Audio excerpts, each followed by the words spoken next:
जो हमारी कार्यक्रम अध्यक्षा हैं न्यायाधीश श्रीमती विमला जी, वे हमेशा ही समाज के कार्यों के लिए कर्तव्य निष्ठा से करती हैं एवं हमें मोटिवेशन देते रहती हैं। मैं उन्हें आमंत्रित करना चाहूंगी कि वे अपना मंच स्वीकार करेंगे। इसके पश्चात मैं आमंत्रित करूंगी वीनू जी जैन लंदन, जो कि प्रोफेसर के पद पर हैं, डॉक्टरेट हैं।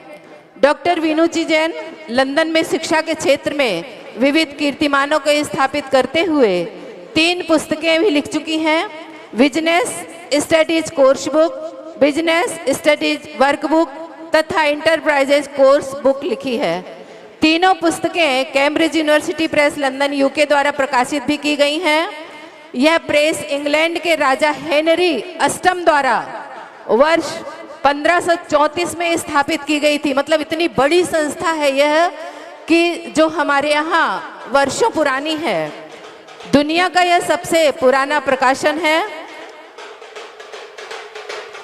दुनिया का सबसे बड़ा विश्वविद्यालय प्रेस है। मैं इस कार्यक्रम को थोड़ा सा विराम देते हुए मैं आमंत्रित करती हूँ त्रिलोकीनाथ के लिए, जो हम अभी सुमेरु पर्वत से ले करके आ रहे हैं। मैं पंडित जी से अनुरोध करूंगी कि वे आकर के अपने इस कार्य को संपन्न करेंगे।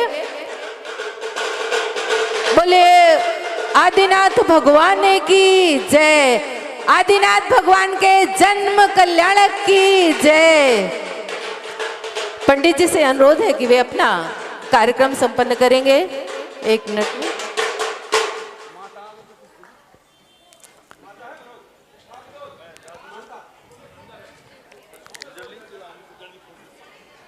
मैं मंच पर सुगंधी जी के लिए भी आमंत्रित करूंगी कि आप भी आकर के हमारे मंच की शोभा को बढ़ाएंगे। International general certificate of secondary education के कार्यक्रम पाठ्यक्रम में सम्मिलित हैं। दुनिया के 123 से अधिक देशों के छात्र इन पुस्तकों का अध्ययन भी करके लाभान्वित हो रहे हैं। डॉक्टर वीनू लंदन जी लंदन में जूरी मेंबर के पद पर पदस्थ भी रही हैं।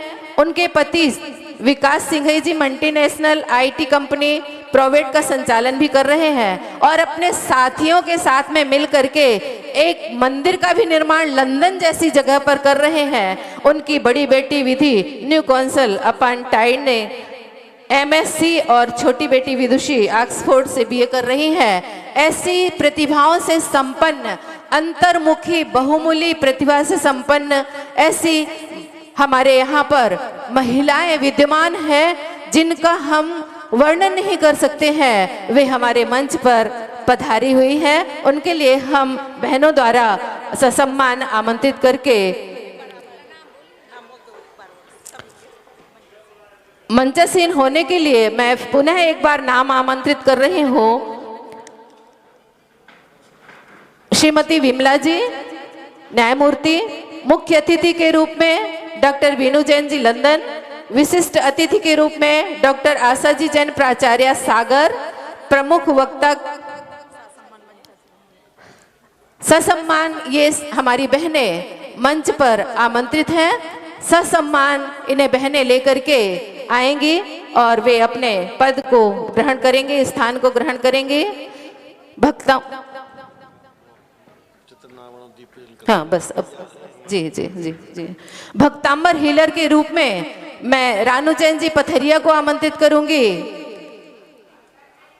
और श्रीमती आशा सिंघई वक्ता के रूप में, कुशल गायिका के रूप में सुश्री आस्था जैन बड़ा गांव, कुशल नृत्यांगना खुशी जैन सागर, कुशल आर्ट के रूप में श्रीमती रानी जैन, कुशल शिक्षिका के रूप में श्रीमती अर्चना जैन बराइठा। कार्यक्रम संयोजिका मैं आपके समक्ष प्रस्तुत हूँ श्रीमती सीता जैन, महिला बाल विकास सुपरवाइजर। इन सबके लिए मैं अपने मंच की शोभा बढ़ाने के लिए, इनसे प्रेरणा लेने के लिए और ममता जी भगवानगंज, उनके लिए मैं आमंत्रित करती हूँ कि वे आकर के पदासीन हो। बहनें ससम्मान लेकर के आएंगी।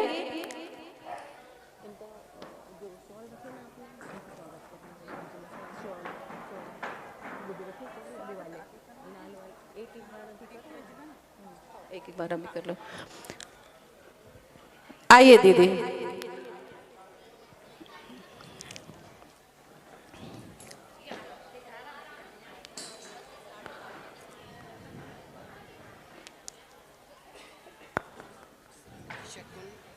अभी नहीं, अभी बाद में स्वागत के लिए, अभी नहीं स्वागत के लिए। वो अतिथि नहीं है, वो अतिथि नहीं है हमारी।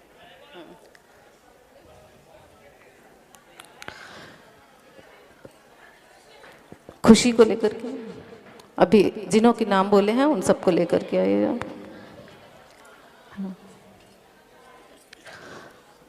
आस्था जैन जी बड़ा गांव उपस्थित हो गई हो तो कृपया चलिए। इस कार्यक्रम के आगे मैं अगली श्रृंखला को जोड़ते हुए समय आ चुका है अब ऐसे श्री पार्श्वनाथ भगवान का स्मरण करते हुए हम अपने कार्यक्रमों को गति प्रदान करते हैं। और चित्र का अनावरण करने के लिए मैं आमंत्रित करती हूँ अपने कार्यक्रम की अध्यक्षा श्रीमती विमला जैन जी के लिए एवं डॉक्टर बीनू जैन जी लंदन के लिए एवं निधि जैन करके हमारे पंडित जी सब आप सभी से भी मेरा अनुरोध है कि आप भी जी अच्छा पहाड़ जी, लेकिन समय जरूर दीजिएगा जी।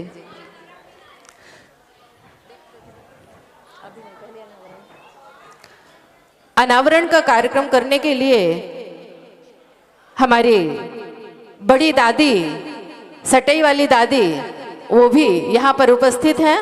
उन्होंने भी इस कार्यक्रम को संजोया है।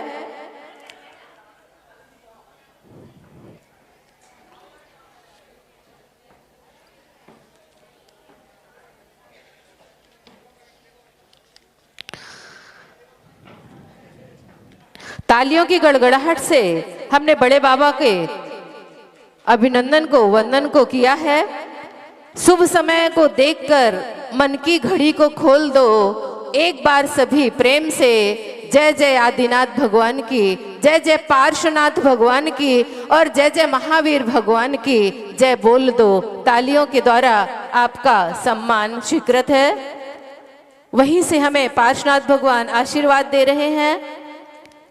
इसके पश्चात मैं आमंत्रित करना चाहूंगी श्रीमती सुगंधी जैन जी, श्रीमती सीता जैन जी, श्रीमती हिमांशी जैन जी, विमल सागर जी महाराज के चित्र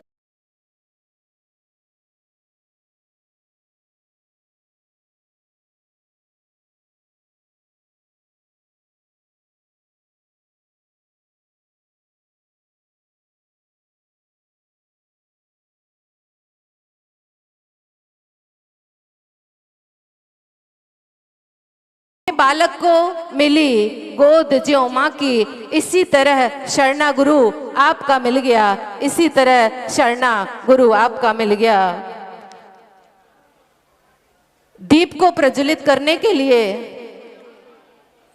हम आमंत्रित करना चाह रहे हैं श्रीमती डॉक्टर आशा जैन जी के लिए एवं श्रीमती हिमांशी जैन जी, आशा सिंघई जी, रानू पथरिया जी और अर्चना बराठा जी, खुशी जी।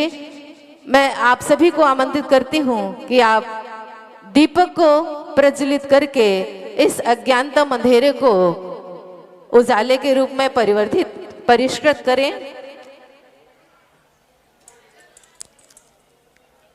इस कार्यक्रम के अगली कड़ी में मैं मंगलाचरण के लिए आमंत्रित करती हूँ जो हमारी बहनें शाहगढ़ से आई हुई हैं। उनके लिए मैं मंगलाचरण के लिए कि वे अपने गीत की रिकॉर्डिंग भैया को समर्पित करके और तुरंत मंच पर आ जाएं। इस कार्यक्रम को सामाने और सजाने में बहुत समय लगता है, लेकिन हम 2 मिनट में देख करके और उनका वंदन और अभिनंदन करके इतिश्री करते हैं। हमें ऐसी अपने आसपास क्षेत्रीय बेटियों बहुओं के लिए प्रोत्साहित करने के लिए कलेक्टर साहब ने कहा था कि बेटी तुम्हें यह देखना है कि हमारे क्षेत्र में ऐसी कौन कौन सी प्रतिभाएं हैं जिन्हें हम निखार सकते हैं, आगे बढ़ा सकते हैं,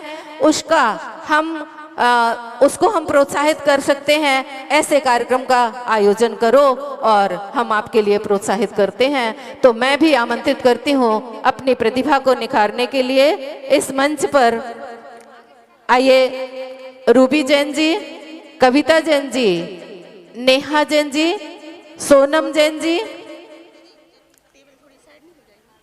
उनके लिए मैं आमंत्रित करती हूं कि वे अपने मंगलाचरण की प्रस्तुति करके कार्यक्रम को आगे गति प्रदान करें। जाओ जल्दी जाओ। नहीं नहीं अब आप जानो, फिर नहीं कर पाओगे तो भैया स्पीडली लगाइए। ये टेबल हटवा।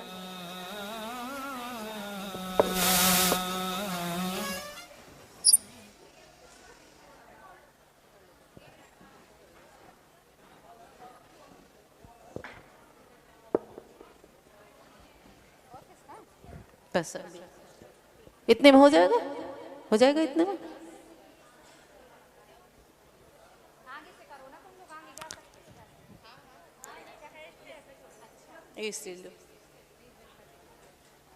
स्टार्ट करिए भैया।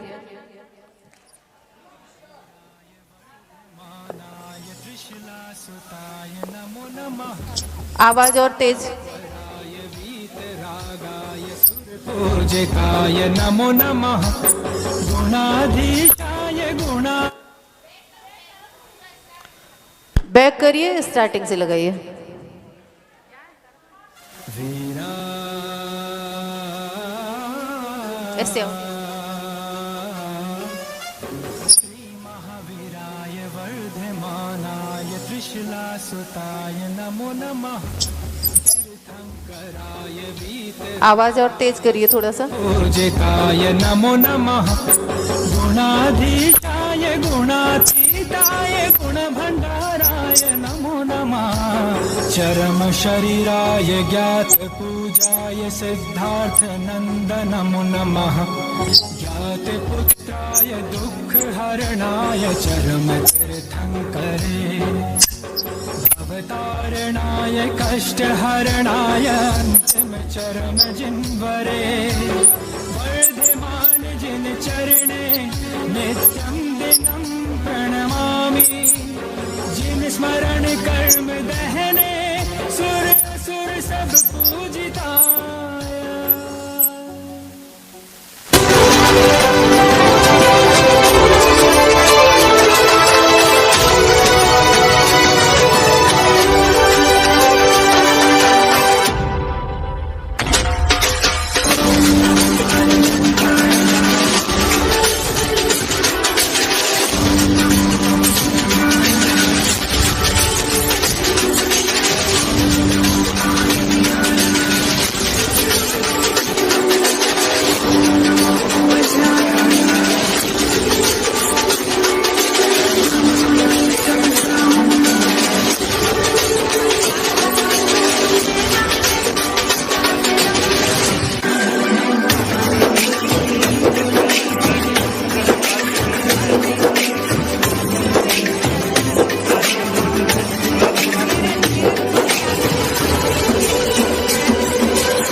बोलिए तालियों की गड़गड़ाहट के साथ में इस कार्यक्रम को संपन्नता प्रदान करते हैं। कुछ माइक की गड़बड़ी होने के कारण यहाँ आवाज नहीं आ रही है।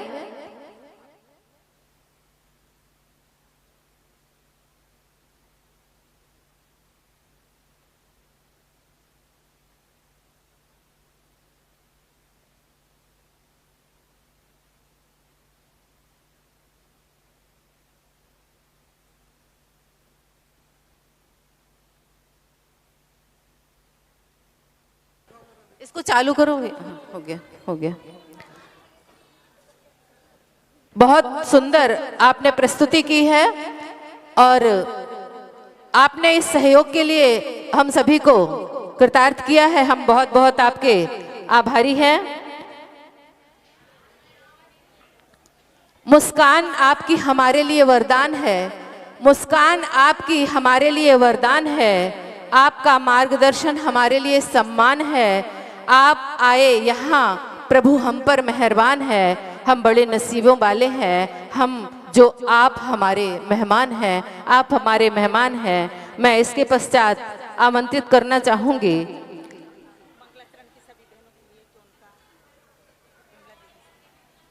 मंगलाचरण की प्रस्तुति के लिए जिन्होंने यह प्रस्तुति दी है, उनके लिए मैं सम्मान अभी विमला दीदी से करवाऊंगी। आप अभी 2 मिनट का और वक्त लेंगे, ठीक है। इसके पश्चात मैं आमंत्रित करना चाहूंगी जिनके बारे में मैं बताना चाह रही हूं, वे हमारे मंच पर उपस्थित हैं। प्रमुख वक्ता के रूप में जो है डॉक्टर विधि जैन जी। डॉक्टर विधि जैन जी बहुमुखी प्रतिभा की धनी है। उन्होंने एचआर प्रबंधन से लेकर विदेशी भाषा के रूप में फ्रेंच भाषा को सिखाने और शास्त्रीय नृत्य प्रस्तुत करने जैसे विविध क्षेत्रों में उत्कृष्टतम प्रदर्शन किए हैं। डॉक्टर विधि जैन जी ने भारत के शीर्ष वित्तीय संस्थानों में 1 दशक से अधिक समय तक कार्य भी किया है। HDFC लाइफ के साथ में अपने अंतिम कार्य में उन्होंने क्षेत्रीय मानव संसाधन प्रमुख के रूप में मध्य प्रदेश की 84 शाखाओं का कुशलतापूर्वक प्रबंधन किया है तथा इन शाखाओं में कार्यरत 3000 से अधिक अधिकारियों ने कर्मचारियों के कार्यों का सुपरविजन भी किया है। डॉक्टर विधि जैन जी को HDFC द्वारा राष्ट्रीय स्तर पर यौन उत्पीड़न विरोधी समिति विस्लब्लो और समिति के पैनल सदस्य के रूप में मनोनीत भी किया गया है। उन्होंने कर्मचारियों के प्रदर्शन को बढ़ाने के लिए कई प्रोजेक्ट्स बनाकर उन्हें लागू किया है। उन्होंने पूरे भारत में सहस्त्रों अधिकारियों और कर्मचारियों के चयन के लिए नंबर 1 स्क्रूटर लागत प्रभावी भर्तियों के लिए बिजनेस एंड हेड उत्कृष्टता पुरस्कार, इनोवेशन के लिए एनर्जी अवार्ड आदि जैसे पुरस्कार भी सम्मानित किए हैं, प्राप्त किए हैं। उनके लिए मैं आमंत्रित करना चाहूंगी। उन्होंने PhD भी की है। वे फ्रेंच भाषा की छात्रा के रूप में 100% छात्रवृत्ति को प्राप्त करती हुई विजेता के रूप में रही हैं। वर्तमान में वे फ्रेंच सरकार द्वारा प्रमाणित फ्रेंच भाषा की प्रोफेसर भी हैं। आज हमने इतने इस वर्णन को सुना है जो यह मैं आपको मोटिवेशन करने के लिए यह बात बताना चाह रही हूँ कि हम भी इस तरीके की भी महिला बन सकते हैं यदि हमने किसी लक्ष्य को प्राप्त करने की ठान ली है। मैं ऐसी अपनी बहन के लिए सम्मान से सम्मानित करना चाहती हूँ कि वहीं जाकर के हमारी विजन टीम की 2 बहनें उनका सम्मान करेंगी मोमेंटो और शॉल के द्वारा। हाँ, बड़े वाले ये बहनों के लिए, मंगलाचरण वाली बहनों का है ये। इसके पश्चात तारीफ करना इनकी फिजूल है, तारीफ करना इनकी फिजूल है। खुशबू तो खुद ही बता देता है कि कौन सा फूल है, खुशबू तो खुद ही बता देता है कि कौन सा फूल है। मैं इस कार्यक्रम की अगली कड़ी में आमंत्रित करना चाहूंगी बक्सवाहा, बराठा, दलपतपुर, शाहगढ़, बमोरी, बंडा, हीरापुर, अमरमऊ, मरदेवरा से जो हमारी मंडल की बहनें उपस्थित हुए हैं वो क्रम से कतार रूप से आकर के और एक स्वागत गीत की प्रस्तुति करेंगे। हम उस स्वागत गीत को एक संगठन के माध्यम से, महिला सशक्तिकरण के माध्यम से व्यक्त करना चाहेंगे कि हम ऐसी एक महिलाओं को एक क्षेत्र से लेकर के यहाँ पर उपस्थित हुए हैं। और यह कार्यक्रम का हमने आयोजन क्यों किया, इसलिए किया कि हम बहनें भी बहुत कुछ कर सकते हैं और कर रहे हैं, और समाज की उन्नति के लिए आप अपने अपने श्रृंखलाओं को लेकर के आप मंच की ओर आमंत्रित हैं। और भैया से मेरा निवेदन है कि स्वागत गीत के रूप में आप उनसे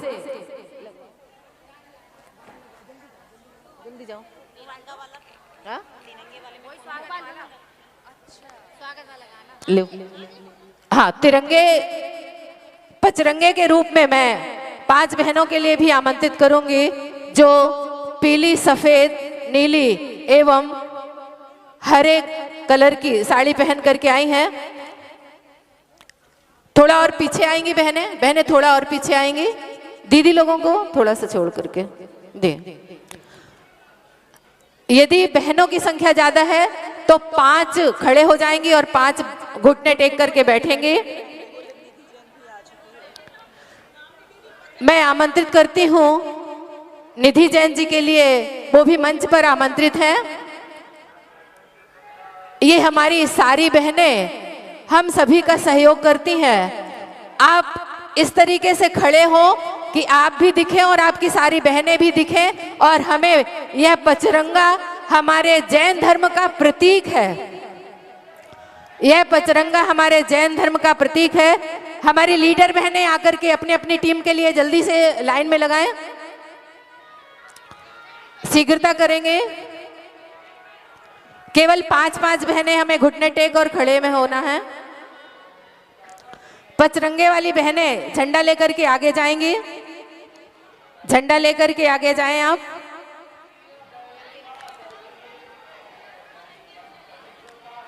सभी के लिए नहीं आना है, एक एक बहन केवल आएंगी वहां पर।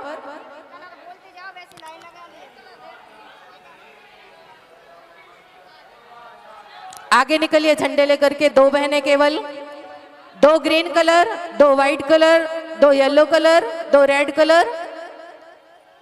आगे निकलिए। स्वागत गीत प्रस्तुत करने के लिए बहन पहुंच जाएं।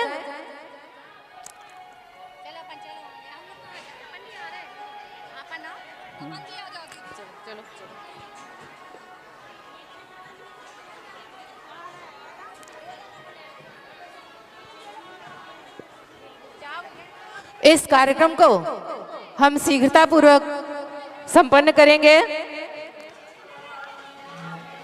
हमारे गुरु महाराज भी मंच पर आने ही वाले हैं। आप भी बैठिए, बैठिए, बैठिए पीछे वालों के लिए।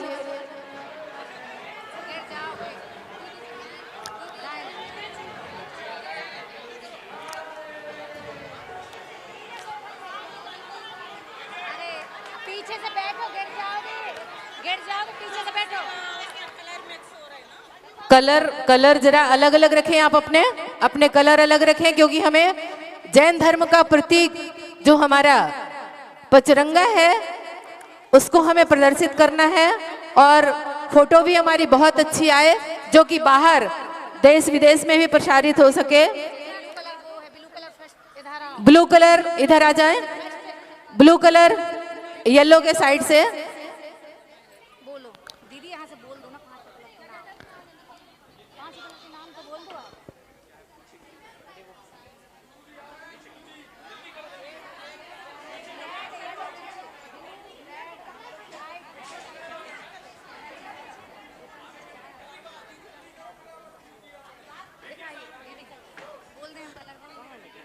बोले महावीर भगवान की जय।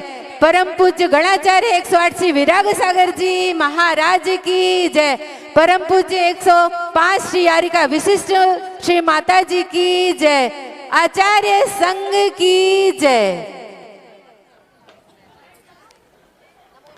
मेहंदी को पीसे बिना रंग आता नहीं है, मेहंदी को पीसे बिना रंग आता नहीं है। ठोकर खाए बिना शौर्य जग पाता नहीं है।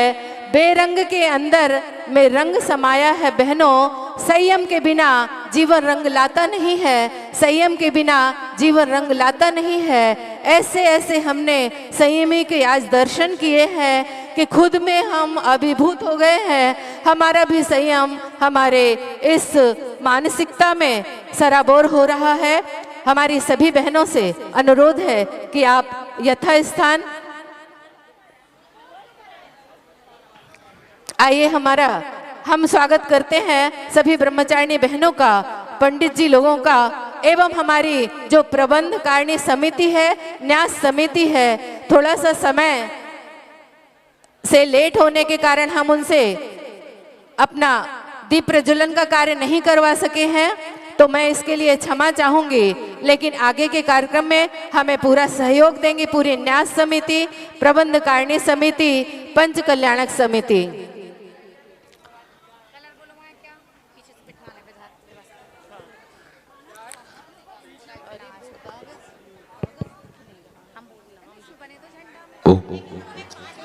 झंडे के रूप में जो हमारी 5 बहनें हैं, बक्सवाहा, बराइठा, बंडा, दलपतपुर एवं शाहगढ़ से, केवल वो 5 खड़ी हो जाएं आगे और बाकी पीछे अपने अपने बहनों के साथ में खड़े हो जाएंगे। महाराज जी को निकलने की जगह दें। बहनें महाराज जी को और निकलने की जगह दें।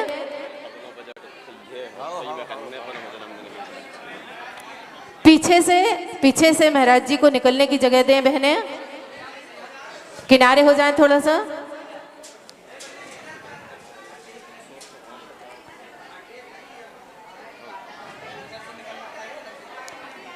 चरण प्रक्षालन। बोले आचार्य श्री विराग सागर जी महामुनि राज की जय।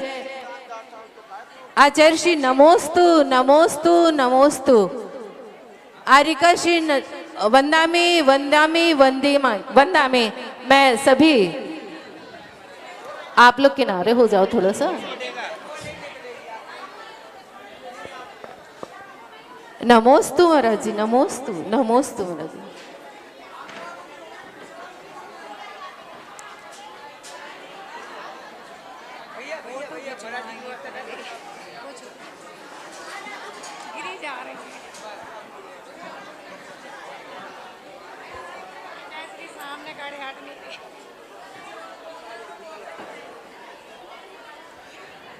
आइएगा, कार्य को शीघ्रता से संपादित करते हैं। पूज्य ऋषिवर के अमृतमय वचनों को हम श्रवण करेंगे। शीघ्रता से अपने क्रिया विधि को आगे बढ़ाते चलें। स्वागत गीत का प्रारंभ करें। स्वागत गीत भैया के पास जो स्वागत गीत है प्रारंभ करें। महिला सम्मेलन शुरू होने वाला है। बक्सवाहा से श्रीमती शकुन जी आने का कष्ट करें। श्रीमती शकुन, महिला बाल विकास, मंच पर आने का कष्ट करें।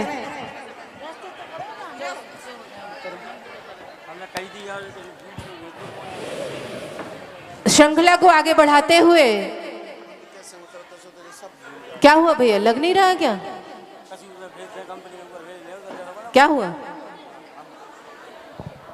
रानी अर्चना स्पीडली लगवाओ।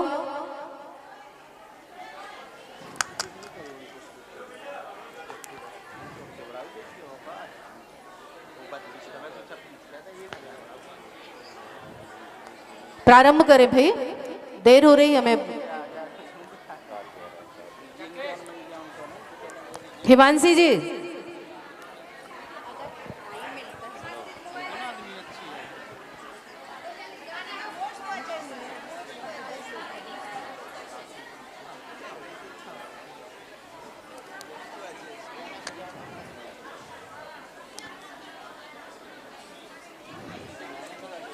क्यों नहीं आ रहा है? क्या स्थगित करें?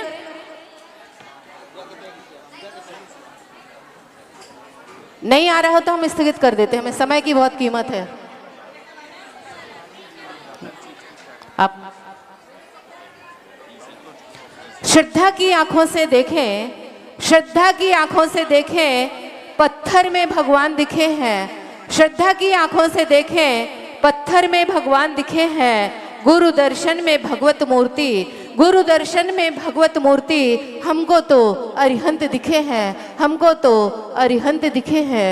मैं आचार्य श्री से निवेदन करना चाहूँगी कि वे सब हमें आशीर्वाद प्रदान कर आगे कार्यक्रम को सुचारू रूप से संपन्न करवाने के प्रेरणा को। बोले 1008 से चिंतामणि पार्श्वनाथ भगवान की जय।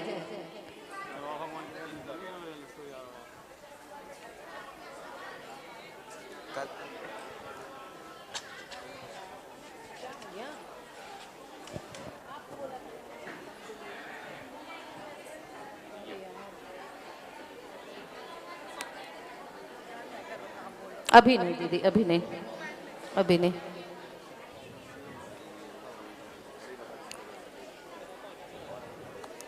चलिए इस कार्यक्रम को हम स्थगित करते हैं और हमारी जो भी बहनें संगठित होकर के इस मंच को शोभा प्रदान की है उन सबके हम कृतार्थ हैं, आभारी हैं। और इस कार्यक्रम को जो कि हम स्वागत गीत के रूप में प्रस्तुत करना चाह रहे थे, वह कोई इलेक्ट्रॉनिक गड़बड़ी के कारण सभी को सादर जय जिनेंद्र। कुछ नेटवर्क असुविधा के कारण मैं अपना आप सभी का स्वागत, वंदन, अभिनंदन करती हूँ।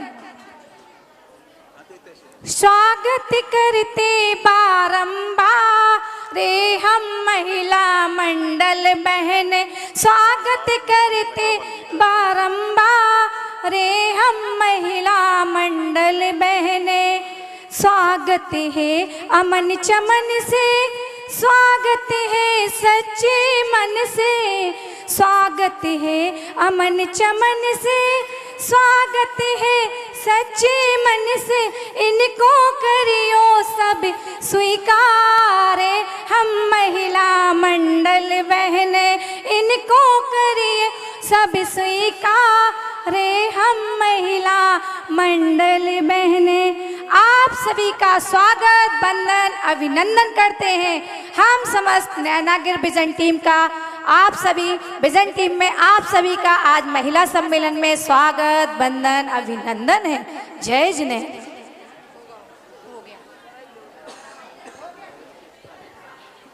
मैं क्षमा प्रार्थी हूँ, नेटवर्क कवरेज ना होने के कारण इस कार्यक्रम को हम अच्छे से प्रदान नहीं कर पाए हैं, क्षमा चाहूंगी। मैं इस कार्यक्रम में अगली श्रृंखला को प्रस्तुत करना चाहूंगी।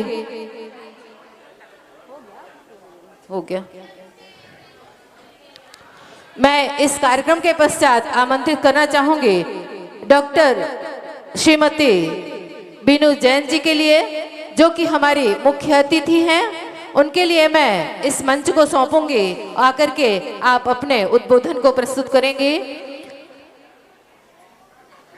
ईश्वर ने इतने रत्न गिनकर ही बनाए हैं, ईश्वर ने इतने रत्न गिनकर ही बनाए हैं, उन रत्नों में से सबसे कीमती रत्न हमारे बीच आए हैं। तालियों की गड़गड़ाहट के साथ हम इनका सम्मान करेंगे, स्वागत करेंगे। खड़ी होती हूँ मैं, नहीं ये ठीक है।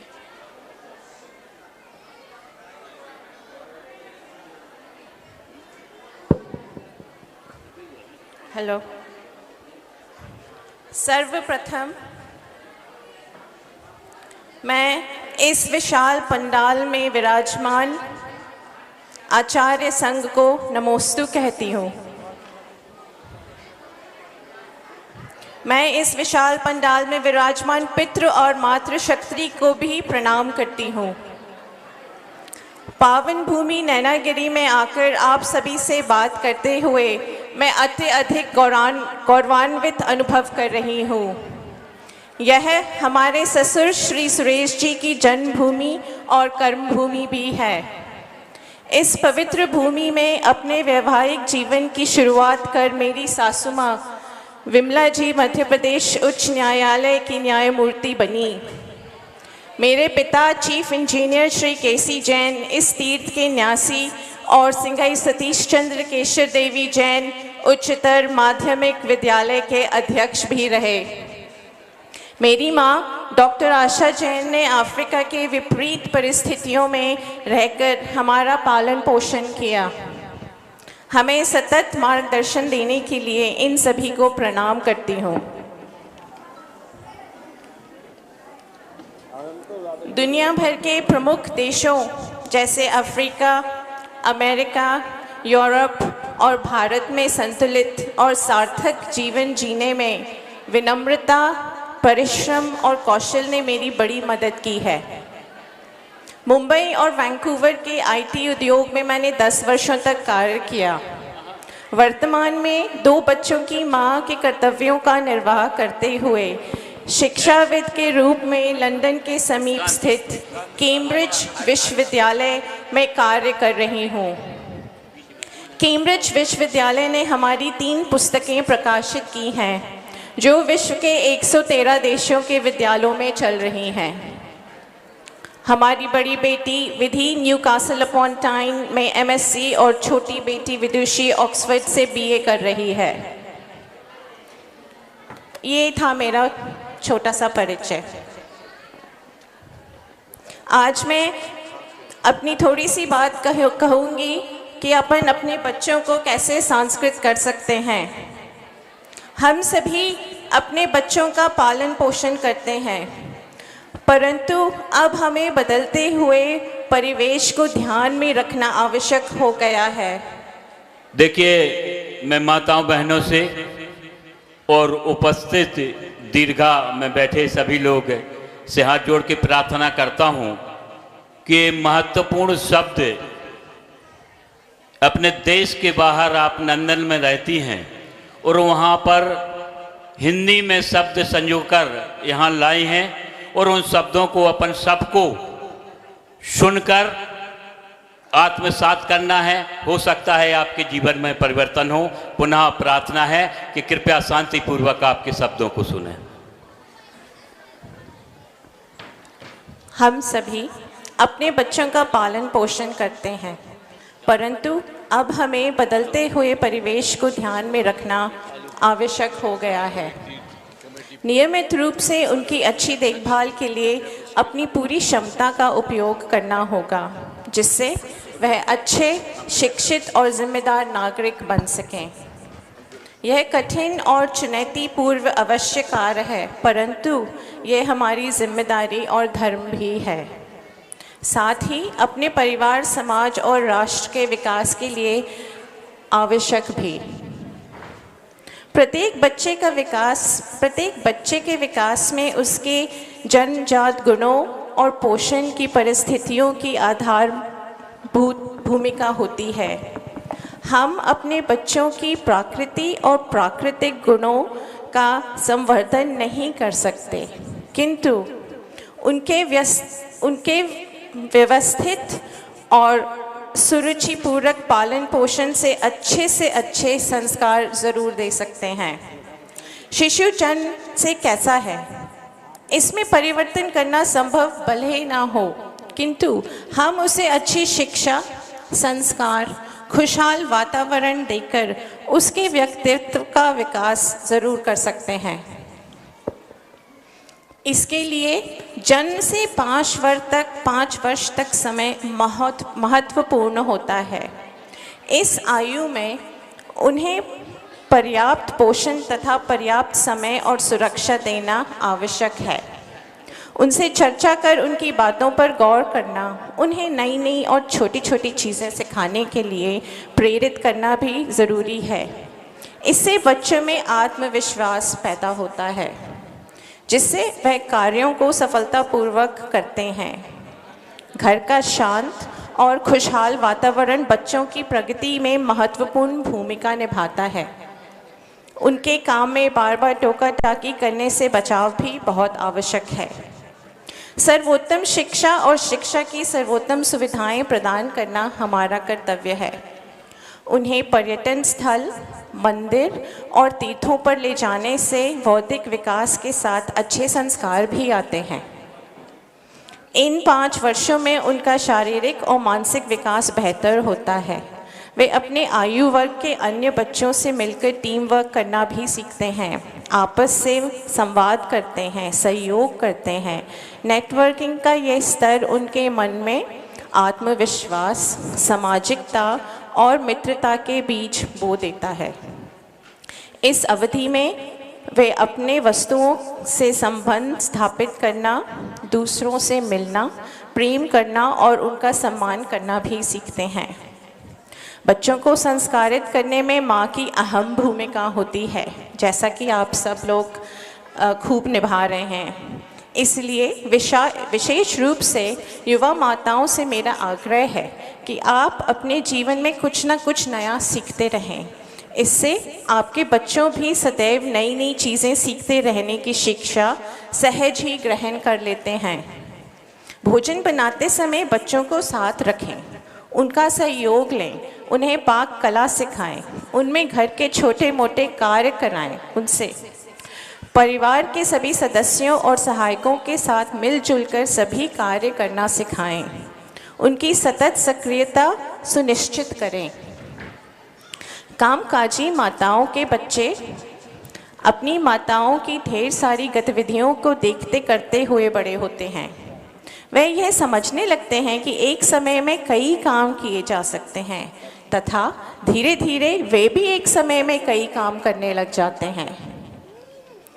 अपने बच्चों को पैसे से जुड़े सबक भी सिखाएं, उन्हें पैसा कमाना सिखाएं।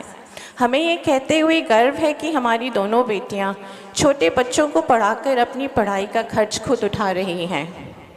बेहतर कल के लिए हम अपने बच्चों को आज व्यापार में निवेश करना सिखाएं, सरकार की अलग अलग स्कीम और कंपनी में पैसा इन्वेस्ट करना सिखाएं, उनके समक्ष देश के महानायकों, वैज्ञानिकों और सफल व्यक्तियों के उदाहरण देकर उनके गुणों से अवगत कराएं।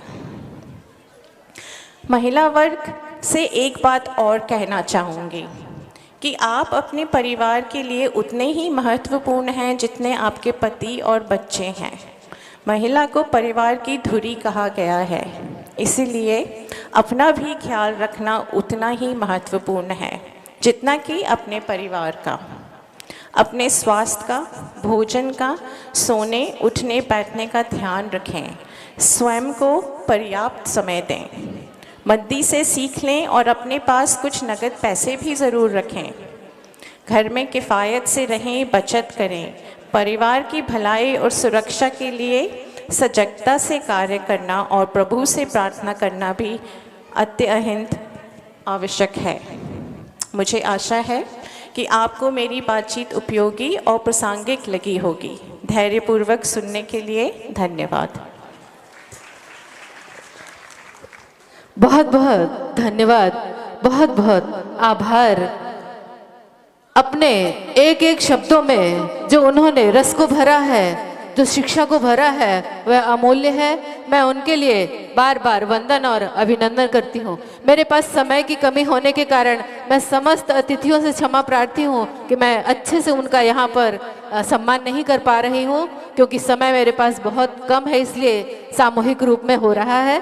तो और मैं जहाँ जहाँ से बहनों से कह रखा था कि मैं आपको मंच पर बुलाऊंगी सम्मान करने के लिए, मैं उनसे क्षमा प्रार्थी हूँ कि समय कम होने के कारण मैं आपको आमंत्रित नहीं कर पा रही हूँ। आप मुझे क्षमा प्रदान करेंगे। मैं अब इस कार्यक्रम के पश्चात अगली बहन को मैं आमंत्रित करना चाहूँगी, जो वो नहीं है जिसे जमाना बनाता है, वो ये हस्ती है जो जमाने को खुद बनाती है, अपनी तस्वीर में खुद ही रंग भरती है और अपने हाथों अपने लकीर को लिखती है।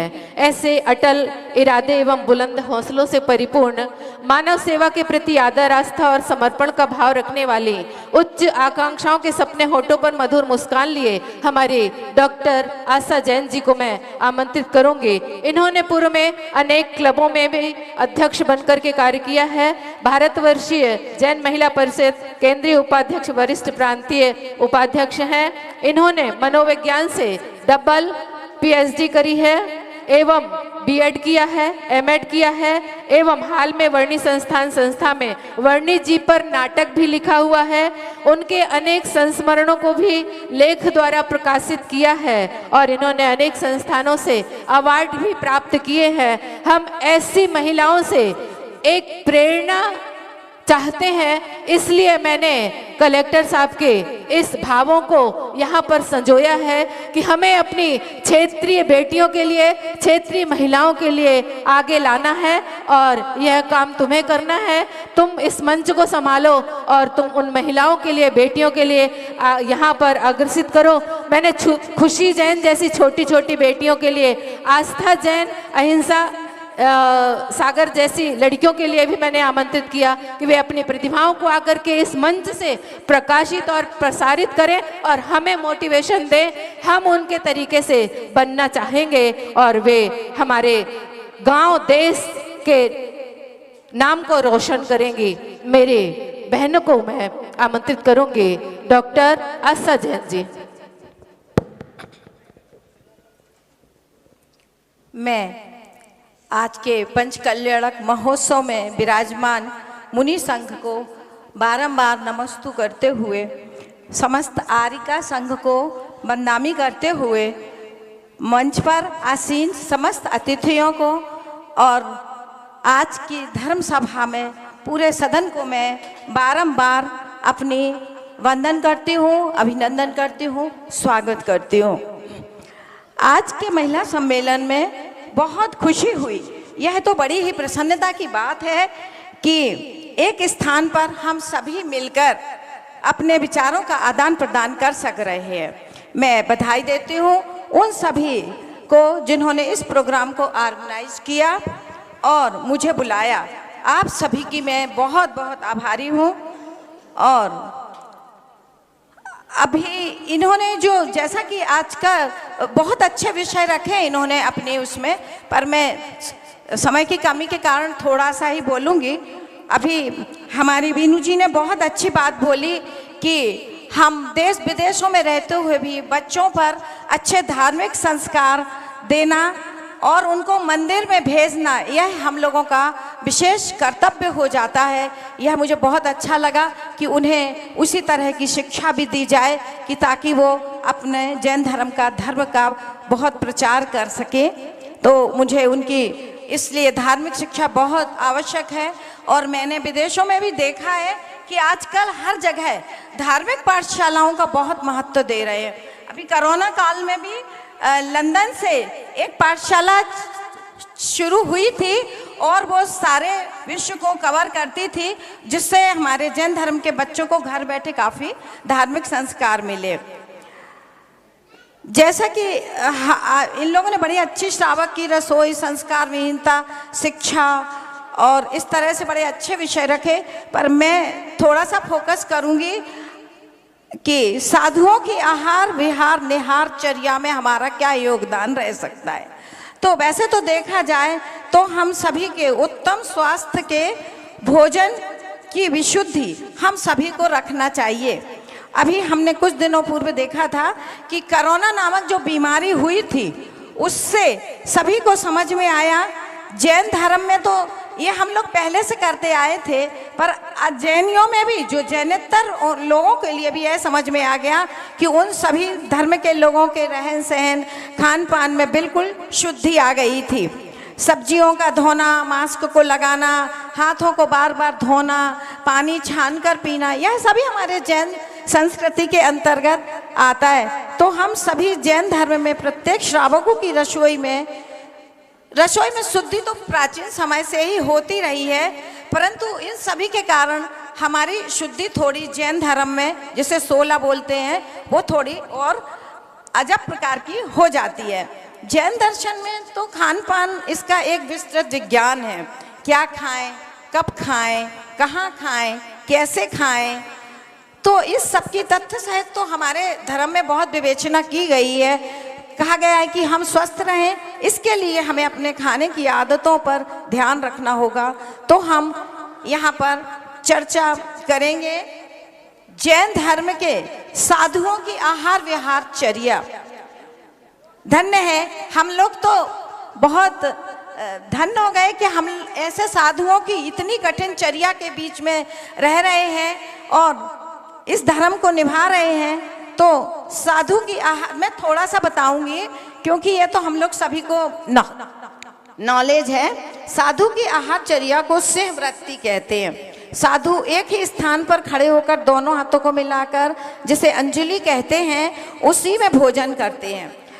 हमारे मुनिराज प्रतिदिन एक बार निर्दोष चर्या से कर पात्र में दोनों हाथों की अंजलि बनाकर खड़े खड़े आहार और पानी लेते हैं। यदि अंजलि में भोजन के समय कुछ भी, एक बाल, चींटी, जीव जंतु, कोई भी अपवित्र पदार्थ आ जाए तो उसी समय भोजन लेना बंद कर देते हैं, अर्थात कहते हैं कि उन्हें अंतराय आ गया।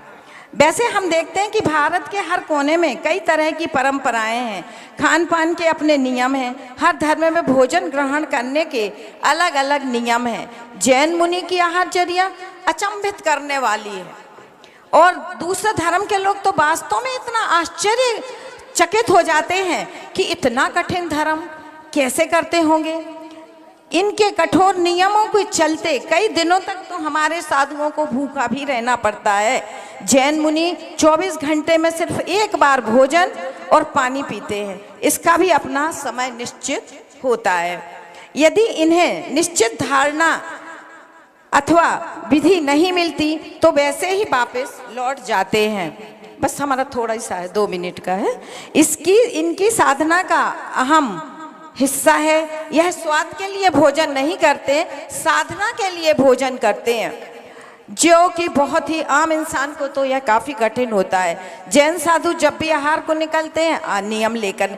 आज ही मैं देख रही थी, एक साधु की विधि इतनी कठिन थी, उन्होंने अनेक चक्कर लगाए पर बड़ी मुश्किल से उनकी विधि मिली।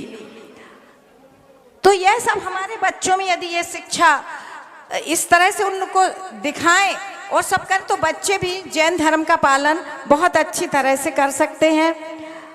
श्रद्धालु का मतलब श्रावक के पास अब ये पड़गान विधि तो हम सभी जानते हैं, ये तो अजैनियों के लिए बताना चाहिए। हम लोग तो सभी जानते हैं कि कैसे हम लोग पड़गान करते हैं, कैसे आहार के लिए वापस निकलते हैं। नियम नहीं मिला तो लौट गए। और दिन में एक बार आहार करने के पीछे कई कारण हैं। शरीर से ममत्व भाव कम करना, धर्म साधना करते समय आलस ना आए, इसलिए भोजन को शुद्धता के साथ बनाया जाना भी जरूरी होता है। मुनियों का कहना भी है कि जैन संत स्वाद के लिए भोजन नहीं करते, वे धर्म साधना के लिए भोजन करते हैं। आज बहुत ही प्रसन्नता हो रही है कि यहाँ की कमेटी ने, पंचकल्याणक महोत्सव की जो कमेटी, उन्होंने मुझे यहाँ पर आमंत्रित किया। मैं उनकी बहुत बहुत आभारी हूँ। धन्यवाद। नमोस्तु महाराज श्री, नमोस्तु, नमोस्तु महाराज। कामनी ने बुलाया, उनके लिए बहुत बहुत धन्यवाद। बहुत बहुत धन्यवाद। और आपने आहार निहार और विहार चर्या के बारे में हम सभी को अपने वचनों द्वारा उद्बुद्ध किया है। हमें थामना होगा फिर से संस्कारों का हाथ, हमें थामना होगा फिर से संस्कारों का हाथ, दे पाएगी जग में खुशियां तभी हमारा साथ। अच्छी बातें कहने को हम कहते हैं संस्कार, अच्छी बातें कहने को हम कहते हैं संस्कार। ये सुंदर भावी जीवन के बनते हैं आधार, ये सुंदर भावी जीवन के बनते हैं आधार। मैं बहुत जल्दी में हूँ, इसलिए मैं इसी प्रकार से आमंत्रित करना चाहूँगी विशिष्ट अतिथि के प्रमुख वक्ता के रूप में डॉक्टर विधि जैन के लिए। वे केवल 2 मिनट के अंतर्गत अपनी बात को रखना चाहेंगे। इसके पश्चात मैं आमंत्रित करूंगी श्रीमती रानू जैन पथरिया जी के लिए। इसके पश्चात मैं आमंत्रित करूंगी हेमांशी जी के लिए एवं सुश्री आस्था जैन बड़ा गांव, ममता जैन जी भगवानगंज एवं कुशल गृहिणी और शिक्षिका जो अर्चना जी बराठा हैं। कुशल नृत्यांगना के रूप में मैं खुशी जैन जी को लिए आमंत्रित करूंगी एवं आशा बक्सवाहा से जो पधारी हमारी बहन जो कुबेर जी के रूप में प्रस्तुत है यहाँ पर, और कुशल क्राफ्ट के रूप में मैं आमंत्रित करूंगी रानी जैन के लिए और महिला बाल विकास के लिए सीता जैन के लिए मैं आमंत्रित करूंगी। बहुत शीघ्रता में हो क्योंकि हमें मुनिराजों को भी सुनना है, इसलिए मैं क्षमा चाहूंगी। थोड़ा सा महाराज जी, थोड़ा सा टाइम लेंगे, कभी कभी मिल पाता है ये मौका। जी आइए। धन्यवाद कामिनी जी। आचार्य संघ को नमोस्तु, आरिका संघ को नमोस्तु, आप सभी को मेरा सादर प्रणाम। सभी वक्ताओं का बहुत बहुत धन्यवाद। डॉक्टर वीनू जैन, उनसे भी मैं बच्चों को लेकर उनसे भी सलाह लेती रहती हूँ। फटाफट मैं कुछ चीज़ें आज आपसे साझा करना चाहती हूँ जिनको मैंने अपनाया और बहुत कुछ पाया। घर परिवार संभालने में महिलाएं इतना समय देती हैं कि वो खुद कहीं खो जाती हैं। उनकी सेहत, उनका मन, उनके शौक़ कहीं गुम हो जाते हैं। बस इसी बारे में मैं कुछ पॉइंट्स कहना चाहती हूँ।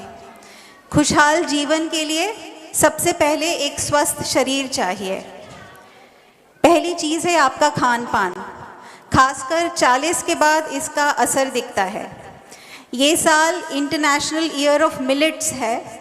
मिलेट्स वो खाद्यान्न हैं जो गेहूं से भी पहले हमारे देश में उपयोग में लिए जाते रहे, जैसे कि रागी, ज्वार वगैरह, जो गेहूं की अपेक्षा आपके लिए कई गुना ज़्यादा फ़ायदेमंद होते हैं। इसके अलावा घर का बना हुआ घी, कच्ची घानी का तेल, ना कि रिफाइंड ऑयल। डॉक्टर से सलाह लेकर कैल्शियम, B12, विटामिन D3, इन सब चीज़ों का टेस्ट करवाते रहना और सेवन करना आपके शरीर के लिए बहुत ज़रूरी है। हड्डियां भी मजबूत तभी रहेंगी जब आपकी मसल्स यानी मांसपेशियां मजबूत होंगी। उसके लिए नियमित व्यायाम करना पड़ेगा। व्यायाम से हड्डियां मजबूत और लचीली रहती हैं। योग से अच्छा है शायद ही कोई संपूर्ण व्यायाम है। योग भी किसी अच्छे आचार्य के साथ करना बहुत ज़रूरी है। टीवी वाले आचार्यों का अपना महत्व है, लेकिन उसके नुकसान भी बहुत होते हैं। गंभीरता के साथ योग करें तो उसमें चमत्कार करने की शक्ति है। तीसरी चीज़ ये है कि आपका एक शौक़ ज़रूर होना चाहिए किसी भी क्षेत्र में, चाहे वो चित्रकला हो, चाहे संगीत हो, चाहे नृत्य हो। ये आपके जीवन को एक उत्सव बना देता है, आपके अंदर एक चिंगारी को जीवित रखता है, जीवन में जोश और उत्साह को कायम रखता है। महिलाएं हर क्षेत्र में आगे आ रही हैं, लेकिन एक क्षेत्र के आंकड़े बहुत डराने वाले हैं। वो है वित्तीय साक्षरता, फाइनेंशियल लिटरेसी। बस यही मेरा अगला पॉइंट है। इस मामले में केवल ग्रामीण या अनपढ़ महिलाएं ही नहीं, बल्कि उच्च वर्ग की पढ़ी लिखी महिलाएं भी शामिल हैं। इस चीज़ में वो पूरी तरह पुरुषों पे निर्भर है। आप धन कमाते हैं, लेकिन क्या आपका धन आपके लिए धन कमाता है? क्या आपका पैसा है तो कहाँ निवेश करना चाहिए, कहाँ नहीं, कितना बीमा लेना चाहिए, बैंक में क्या होता है, ये वित्तीय साक्षरता सिखाती है। मैंने अपने HDFC के करियर में ऐसा बहुत देखा है कि परित्यक्ता या विधवा महिलाओं के साथ बहुत अन्याय होता है। बढ़ती महंगाई के साथ बचत के नाम पर सिर्फ पैसा अलग रखना काफ़ी पुराना हो चुका है। महिलाओं को अब यह जानने की ज़रूरत है कि आपके बचाए हुए पैसे सही जगह निवेश करके कैसे बढ़ाए जाएं। वित्तीय साक्षरता कोई लिंग आधारित कौशल नहीं है, ये एक बुनियादी ज्ञान है जिसका हर व्यक्ति हकदार है। बहुत सी महिलाएं पैसे कमा रही हैं, लेकिन उनके वित्त का प्रबंधन उनके घर में एक पुरुष द्वारा किया जाता है, चाहे पति हो, चाहे भाई हो, चाहे पिता हो। अब समय आ गया है कि महिलाएं पैसे का नियंत्रण अपने हाथ में लें। सिर्फ अपना नहीं, अपने पति के पैसे को भी निवेश करना सीखें। एक मजबूत वित्तीय शिक्षा महिलाओं को प्रभावी ढंग से अपनी बचत और निवेश के द्वारा अधिक से अधिक लाभ दिलाने में सहयोगी होती है। बस मैं यही आग्रह करती हूँ कि ये 4 चीज़ें आप अपनाएं। आप अपनी घर की लक्ष्मी से घर की महालक्ष्मी बन के दिखाएं। धन्यवाद। जय हिंद, जय जिनेन्द्र। आपकी आभा पाकर रोशन हुआ आंगन, आपकी आभा पाकर रोशन हुआ आंगन। नज़ारों की अब कोई ज़रूरत नहीं है, रोशनी बनकर महफिल में आप जो आ गए, सितारों की कोई ज़रूरत नहीं है, सितारों की कोई ज़रूरत नहीं है। हम संयम के साथ में अपनी आराधना और साधना के लिए भी प्रेषित करना चाहते हैं। मैं इस कड़ी के साथ में अगली कड़ी को आमंत्रित करूंगी, जो हिमांशी जैन जी हैं उनके लिए मैं आमंत्रित करूंगी। केवल 2 मिनट में अपनी बात को रख करके वे आगे बात करेंगे। इनका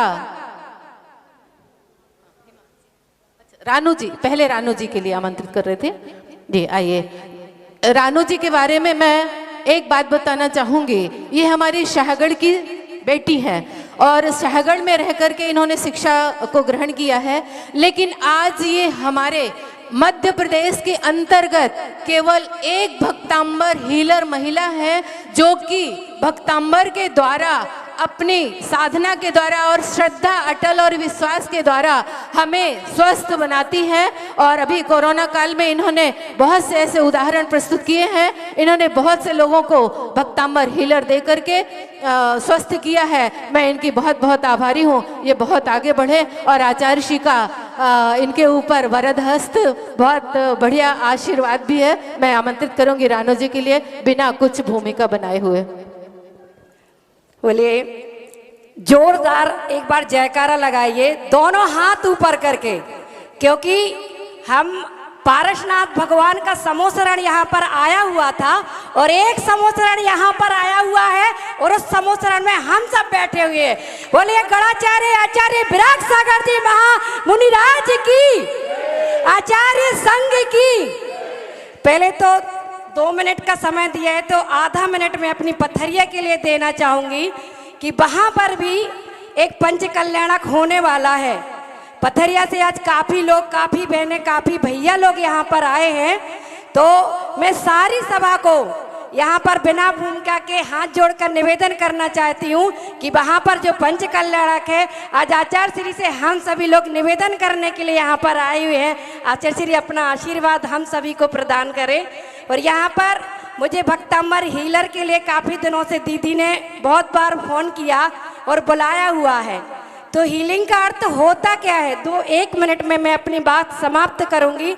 हीलिंग का अर्थ होता है उपचार। यदि कोई डॉक्टर रहता है, आप किसी डॉक्टर के पास जाते हो जब आप बीमार हो जाते हो, तो भाई आपको इलाज करता है, लेकिन आपको एक श्रद्धा होती है। वैसे ही भक्तांबर जी का अर्थ, भक्तांबर हीलिंग का अर्थ ये होता है कि श्रद्धा, भक्ति और समर्पण।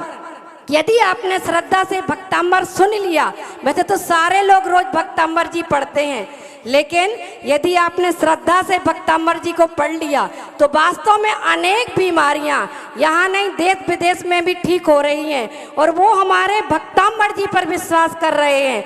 जैसे आचार्य मानतुंग आचार्य ने 48 तालों को खोला था तो आदिनाथ भगवान की भक्ति की थी, सिर्फ श्रद्धा, भक्ति और समर्पण से। वैसे हमें भी भक्तांबर जी वैसे ही श्रद्धा और भक्ति समर्पण से करना है। देखिए, भक्ति जब जल से मिलती है तो वह गंधोदक का रूप ले लेती है। भक्ति जब जल से मिलती है तो गंधोदक का रूप ले लेती है। भक्ति जब कीर्तन से, भजन से मिलती है तो वह कीर्तन का रूप ले लेती है। और भक्ति जब अन्न से मिलती है तो वह प्रसाद का रूप ले लेती है। और भक्ति जब भक्ति से भक्त से मिलती है तो वह भगवान बना देती है। और भक्ति जब भक्त से मिलती है तो भगवान बना देती है। अनेक वक्ताओं को भी यहाँ पर सुनना है, अपनी यही वाणी को विराम देती हूँ। बोले संत श्रोमणी आचार्य गुरुवर विराग सागर जी महाराज की। मैं कामनी जी का बहुत बहुत धन्यवाद कि इन्होंने कई बार फोन किया और मेरा निश्चित नहीं हो रहा था। धन्यवाद, बहुत बहुत आपके लिए आभार।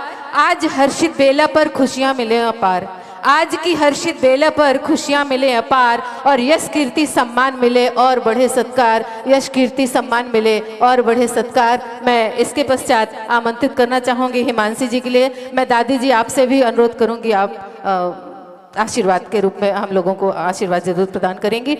मेरा बहन से कहना है, आप हंसती रहती हैं और हंसाती रहती हैं, आवाज़ दे करके सभी को बुलाती रहती हैं। ये भी एक कुशल मंच संचालिका हैं श्रीमती हिमांशी जैन जी। मैं इनके बारे में आपको कभी फिर बताऊंगी क्योंकि समय मेरे पास बहुत कम है।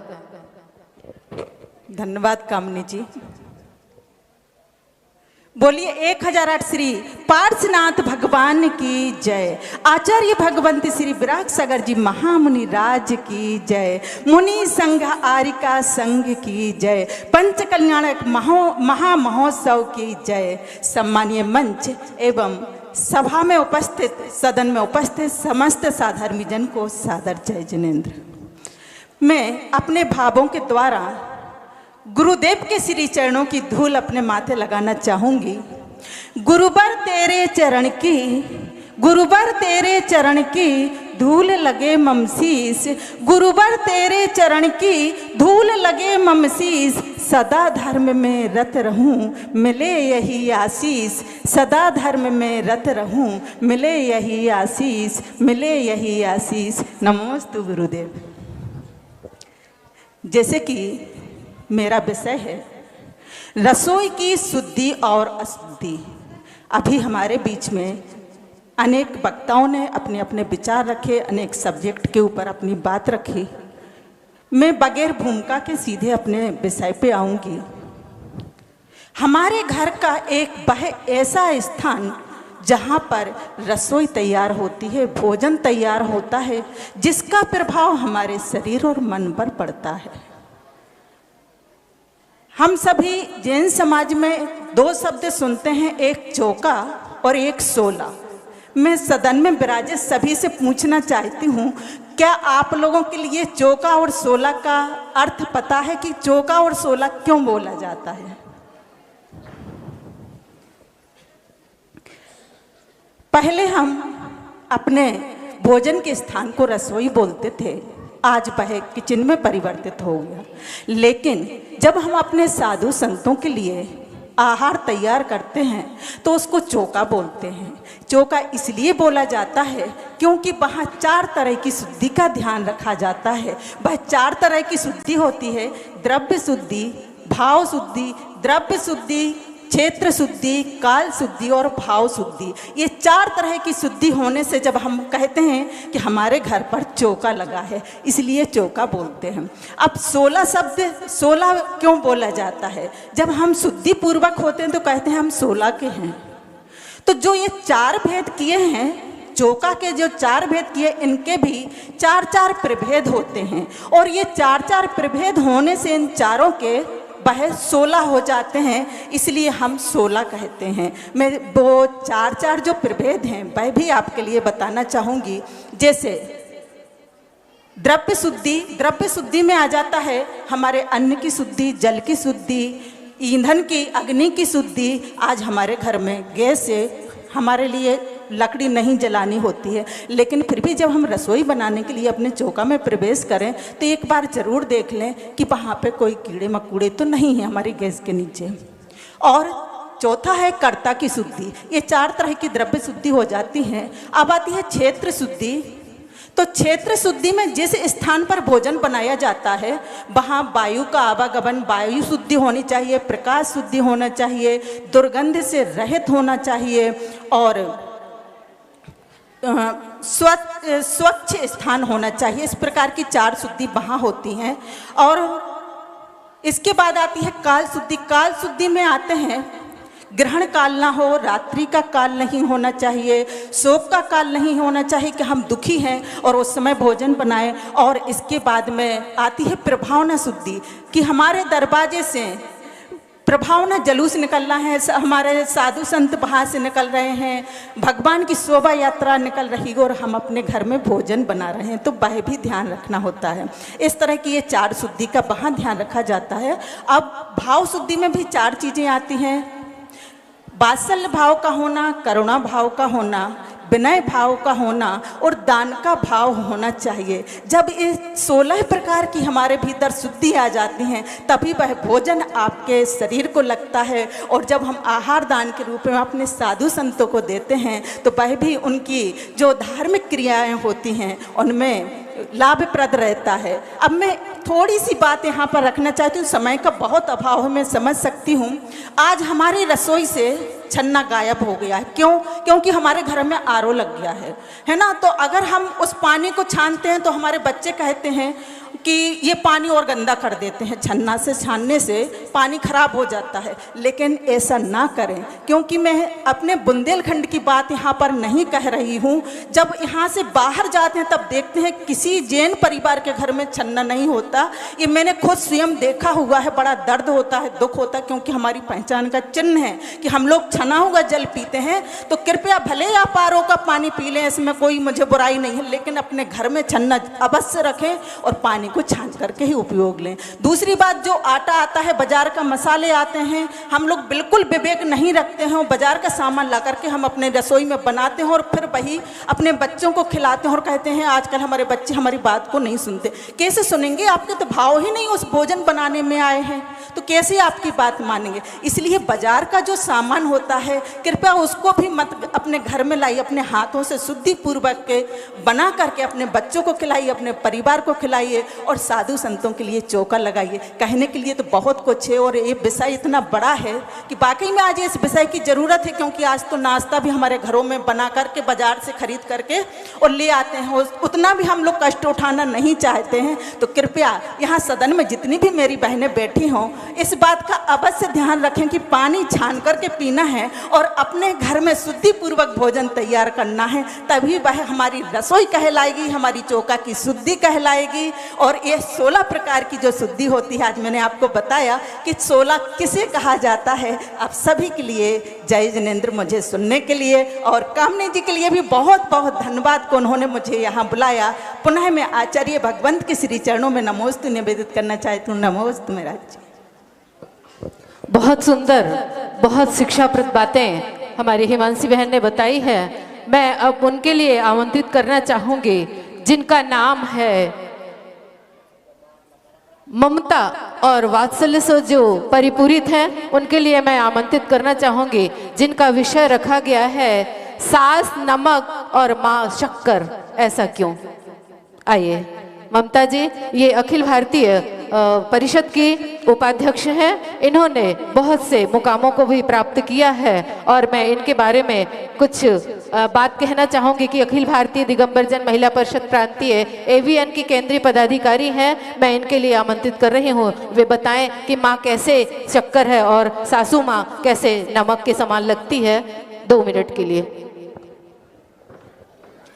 कदमों तले जन्नत का बसेरा है यहाँ, कदमों तले जन्नत का बसेरा है यहाँ, आँखों में भरा करुणा और प्यार है यहाँ, दुआओं में बसते जहाँ खुशियों के जाम है, ऐसे गुरुदेव को मेरा बारंबार प्रणाम है, बारंबार प्रणाम है। गुरुदेव के चरणों में नमोस्तु निवेदित करते हुए आगे बढ़ती हूँ। बहुत ही प्यारा सा विषय दिया गया है जो कि वर्तमान परिवेश में देखने को मिल रहा है, सास नमक माँ शक्कर। सबसे पहले तो ये प्रश्न उठता है कि मुझे और आपको ये विषय देने की ज़रूरत क्यों पड़ी।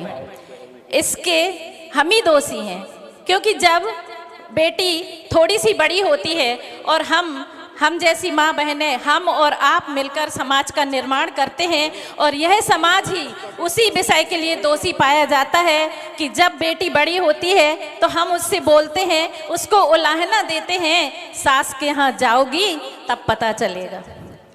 ये बोलते हैं 80% महिलाएं यह बोलती हैं, तो बेटी के दिमाग में यह बात घर कर जाती है कि सास एक ऐसी चीज़ है कि जो बहुत ही खतरनाक है। तो वो अपने दिमाग में उनकी छवि ऐसी ही बिठा के ससुराल में कदम रखती है, और वह कदम रखती है तो सास कितनी ही अच्छी हो, लेकिन उसके दिमाग में जो छवि बैठाई गई है वो उसी हिसाब से आगे बढ़ती है और अपने ससुराल में वैसे ही कार्य करती है।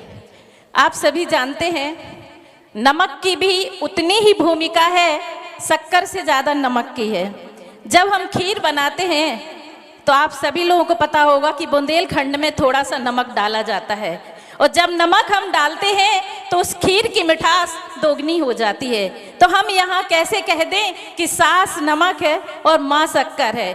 जरूर है, लेकिन नमक की अहमियत उतनी ही है, शक्कर से ज़्यादा नमक की अहमियत है। आज वर्तमान परिवेश में देखने को मिल रहा है शुगर की बीमारी सभी को होती है, होती होगी, आप सभी को पता है, लेकिन नमक के बगैर आप ज़्यादा दिन तक नहीं रह सकते, शक्कर के बगैर तो आप रह सकते हैं। नमक और शक्कर एक ही सिक्के के दो पहलू हैं और दोनों की अहम भूमिका है। इसके लिए हम नाकारा नहीं कह सकते, जितनी नमक की भूमिका है उतनी ही शक्कर की है। बेटी एक ऐसा शब्द है जो दो परिवारों को जोड़कर रखती है और हम माताओं बहनों का यह कर्तव्य होता है कि हम बेटी को ऐसी शिक्षा दें, शुरू से ही उसके दिमाग में यह बात रखें कि एक माँ वो है, जिस माँ ने जन्म दिया है वो तो आप हैं, लेकिन जिसके साथ जीवन बिताना है वो यशोदा माँ होती है। कुछ पंक्तियाँ हैं, उसके माध्यम से। रोते हुए संसार में आई तब माँ ने गोद में उठाया, रोते हुए संसार में आई जब माँ ने गोद में उठाया, और रोते हुए ससुराल आई तो सासू माँ ने गले लगाया। माँ ने जीवन दिया तो सासू माँ ने जीवन साथी दिया।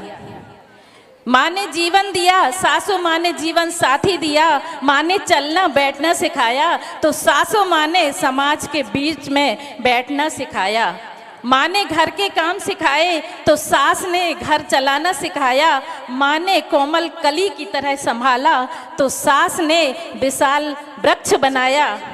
माँ ने सुख में जीना सिखाया तो सास ने सुख और दुख दोनों में जीना सिखाया। माँ ईश्वर के समान है तो सास गुरु और परमेश्वर के समान है। इन्हीं पंक्तियों के माध्यम से मैं गुरुदेव को नमन करते हुए अपनी बात को यहीं विराम देती हूँ और धन्यवाद देना चाहूँगी कामनी जी को कि जो उन्होंने इस मंच के माध्यम से मुझे इतना अच्छा विषय दिया। और यह विषय तो ऐसा है कि इस पर जितना बोलें आप सभी लोग, जो वर्तमान में चल रहा है, वर्तमान परिवेश की जो ये व्यथा है, वह व्यथा आप सभी से आके नहीं जाती है। इसलिए मैं धन्यवाद देना चाहती हूँ कि आप सभी लोगों ने सुना। जय जिनेन्द्र।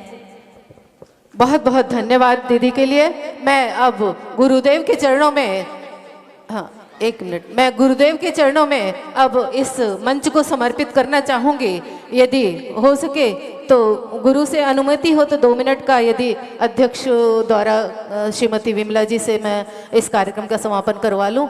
और प्रवचन के बाद गुरु जी की आज्ञा जैसी हो बुलवा ले।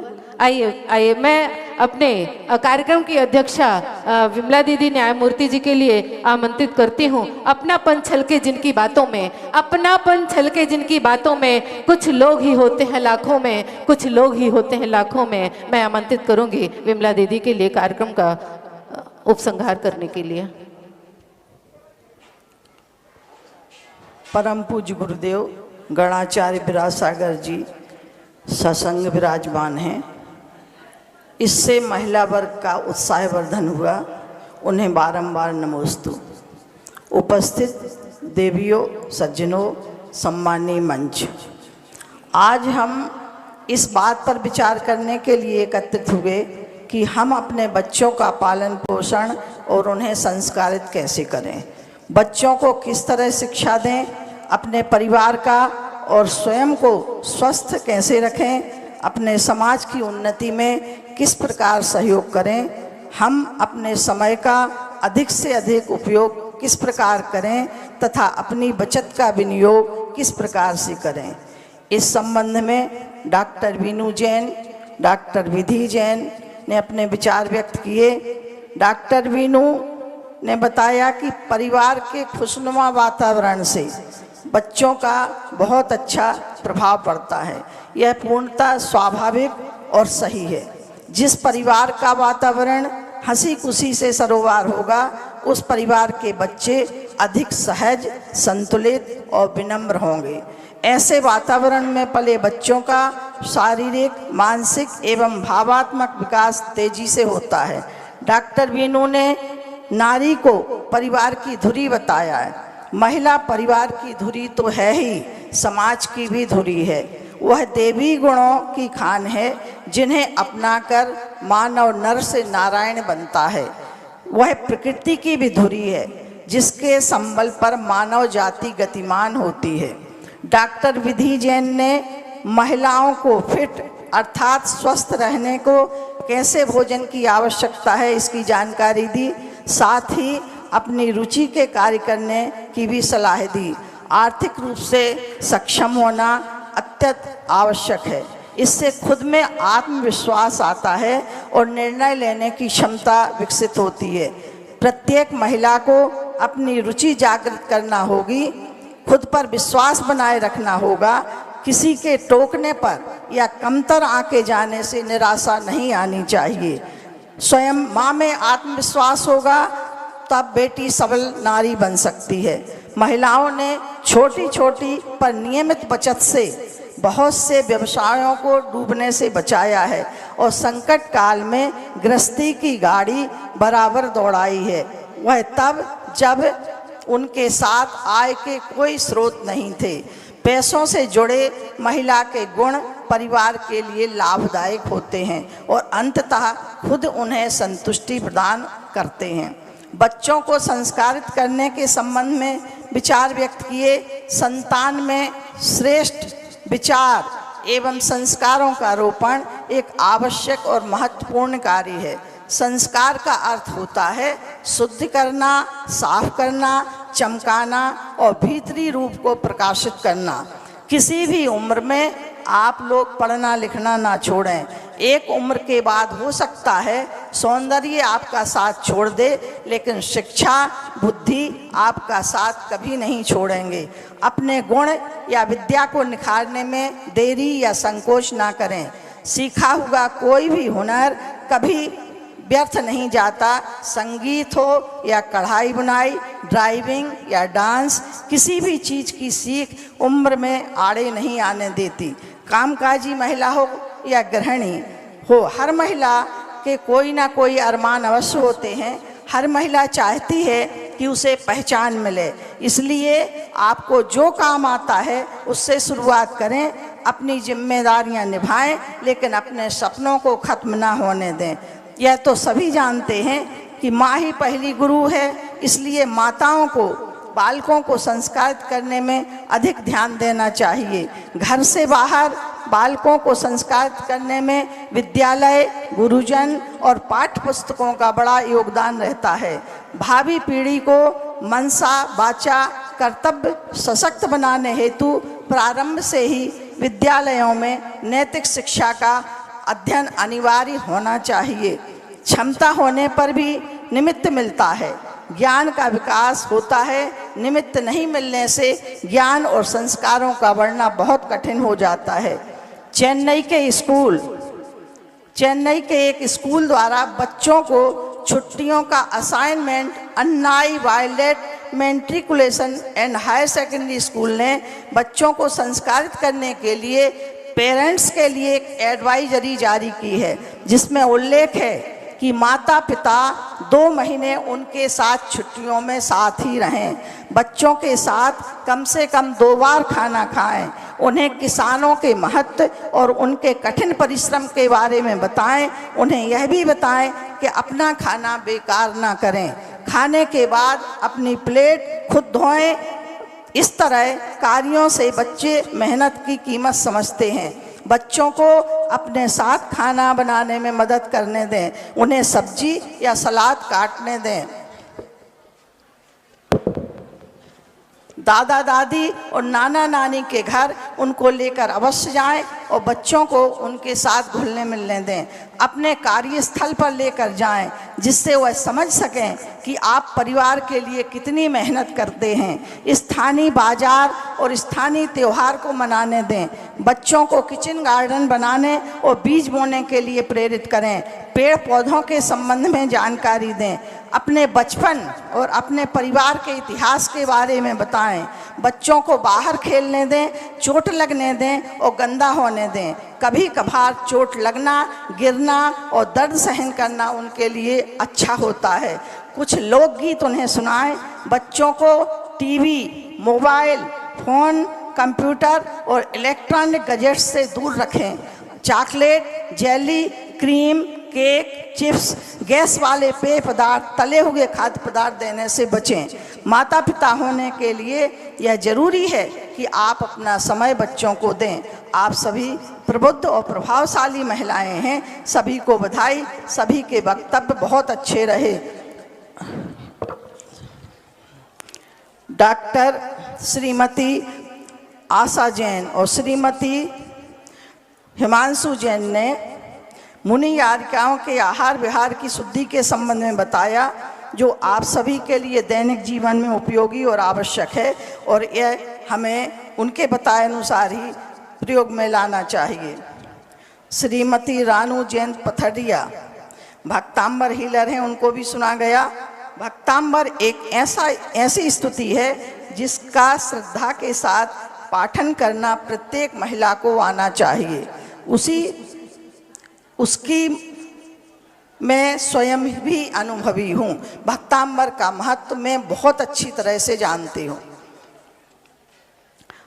आगे ममता जी ने सास नमक माँ शक्कर के संबंध में बताया। मैं ये कहना चाहूँगी कि नमक और शक्कर दोनों जरूरी हैं, और अब तो डॉक्टर थोड़ा थोड़ा खाने को कहते हैं, वो बंद करने को कह रहे हैं। मंगलाचरण नृत्य श्रीमती रूबी और उनकी 3 साथियों ने प्रस्तुत किया, उनको बधाई। बहुत सुंदर, मन को लुभावने वाली प्रस्तुति थी। बहुत बहुत धन्यवाद। अच्छा, कुमारी आस्था जैन ने बहुत सुंदर आवाज़ में बहुत अच्छा भजन गाया। छोटी बेटी है, बहुत अच्छी बिटिया है, उसकी लंबाई भी बहुत अच्छी, उसका स्वर भी उतना लंबा है। बहुत बहुत उसको शुभकामनाएं। उसका भविष्य बहुत उज्जवल है। वो अभी मेरे ख्याल से असिस्टेंट प्रोफेसर के एग्ज़ाम में सिलेक्ट हुई है। श्रीमती संतोष जैन कामनी कुशल संचालिका तो हैं ही, आकाशवाणी दूरदर्शन कलाकार भी हैं, पूर्व प्रधान अध्यापिका हैं, मृदुभाषी हैं, विनम्र हैं, से ओतप्रोत हैं। उनके लिए बहुत बहुत शुभकामनाएं। और कोई तो नहीं, सभी के लिए बहुत बहुत धन्यवाद। और महाराज जी के चरणों में, गुरुदेव के चरणों में, सभी संघ के चरणों में बारंबार नमोस्तु। पहला मौका है जब महिला सम्मेलन किसी इतने बड़े आचार्य के समक्ष हो रहा है। इसके लिए सभी महिलाओं को महाराज जी के प्रति बहुत बहुत बहुत अनुग्रहित होना चाहिए। बारंबार प्रणाम। आपने महिलाओं का इतना सम्मान किया, उसके लिए हमारे पास कोई शब्द नहीं है, हम कुछ नहीं बोल सकते। एक बार जोरदार ताली बजाइएगा। मातृशक्तियों के लिए गजब की प्रस्तुति रही। आइए, गुरुदेव विराजमान हैं। कौन वह सौभाग्यशाली होंगे जो गुरुदेव के 2 चरण कमलों का प्रक्षालन करेंगे? शीघ्रता से किसी का मन हो तो बताएं, कौन करेंगे गुरुदेव के चरणों का प्रक्षालन?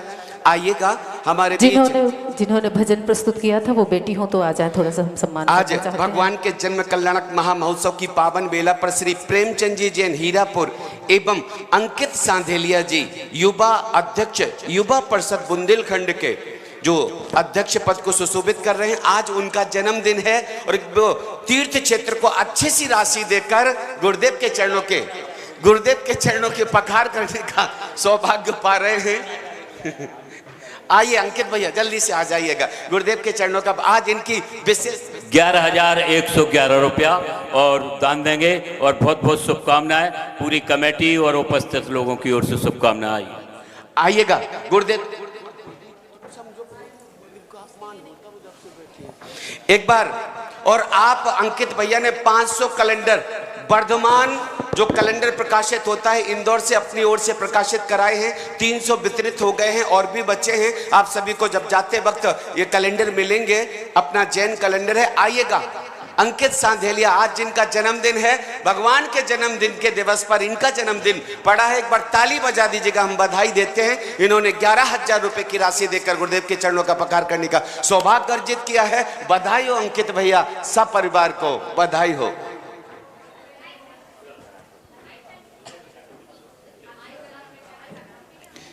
भैया माइक पहले, भैया माता जी का माइक चालू कर दीजिएगा।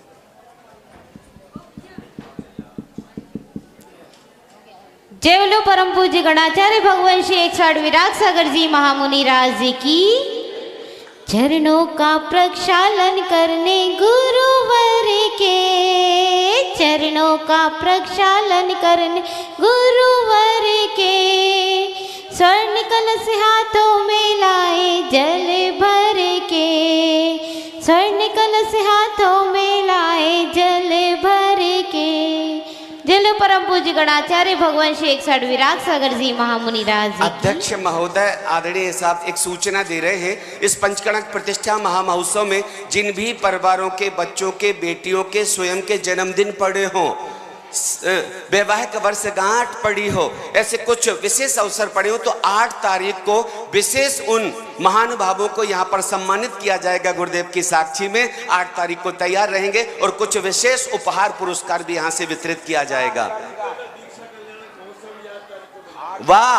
और गुरुदेव का दीक्षा दिवस भी 8 तारीख को मनाया जाएगा। ऐसे दीक्षा महामहोत्सव के दिवस पर उन सभी सपरिवारों को भी हम यहाँ पर सम्मानित करेंगे। हाथ जोड़ लीजिएगा, सीधे सीधे गुरुदेव के श्री चरणों में विनंती करते हैं भगवान। हाँ, देखिएगा, तीर्थ क्षेत्र कमेटी पथरिया विराग उदय तीर्थ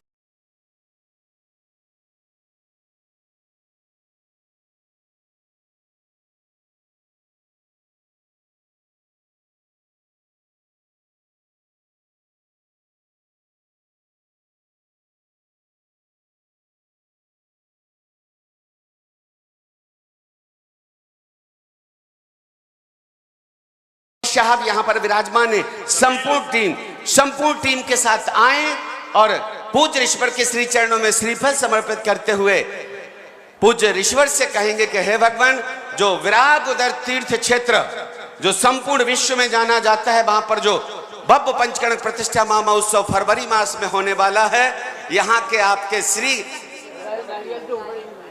विराग सक्रिय महिला मंडल भी आया हुआ है।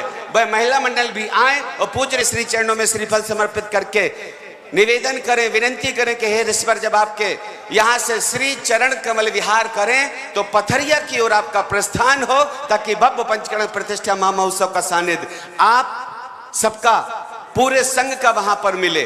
बंधुओं, ये भव्य पंचकणक प्रतिष्ठा महामहोत्सव का संपूर्ण कार्यक्रम YouTube चैनल विराग प्रवचन, YouTube चैनल पर पूज्य ऋषिवर के मंगल प्रवचन, आज का जो महिला सशक्तिकरण का जो सम्मेलन था वो कार्यक्रम, और सारे आयोजनों के कार्यक्रम विराग प्रवचन YouTube चैनल पर लाइव प्रसारित होता है। ये कार्यक्रम आप देखें, इसे सब्सक्राइब करें ताकि धर्म देशना का प्रचार प्रसार संपूर्ण विश्व में हो सके।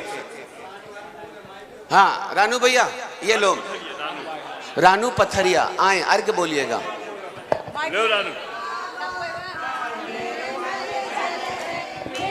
बाब का है बंधन, गुरु वंदन ही अक्षत है ये भक्ति सुमन का अभिनंदन।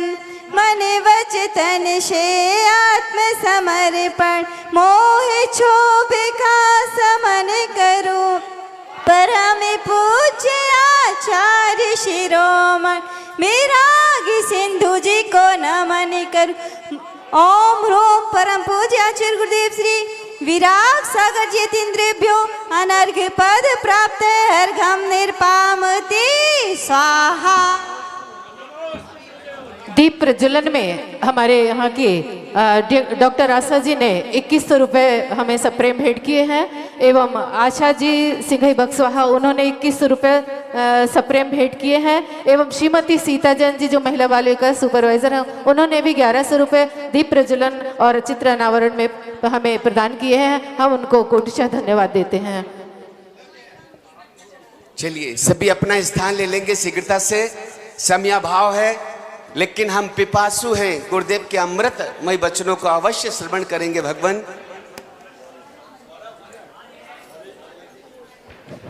हमारी प्रबंधकारिणी समिति, तीर्थ क्षेत्र कमेटी और पंचकणक समिति, सभी महिला मंडल का तीर्थ क्षेत्र कमेटी, विराग उदय तीर्थ क्षेत्र कमेटी का स्वागत कर रही है, अभिनंदन कर रही है। हेलो, बोलो चिंतामणि पार्श्वनाथ भगवान की जय। परम पूज्य गणाचार्य विराग सागर जी महाराज की जय। परम पूज्य आर्य का संघ की जय, मुनि संघ की जय। प्रिय बंधु, विगत समय में हमारे यहाँ जो पंच कल्याणक आयोजित हो रहा है उसमें हम सभी को आमंत्रित करते हैं, पर उसके पूर्व विरागोदय समिति नैनागिर तीर्थ समिति का स्वागत करना चाहती है। हमारे परम पूज्य मुनि श्री के चरणों में नमन करते हुए हम और हमारी समिति नैनागिर तीर्थ समिति के लिए अपना आमंत्रण देती है और उस समिति का स्वागत करती है। अध्यक्ष महोदय ट्रस्ट कमेटी के श्री सुरेश जी मंच पर आ जाएं। हमारी समिति उनका हार्दिक वंदन अभिनंदन करती है।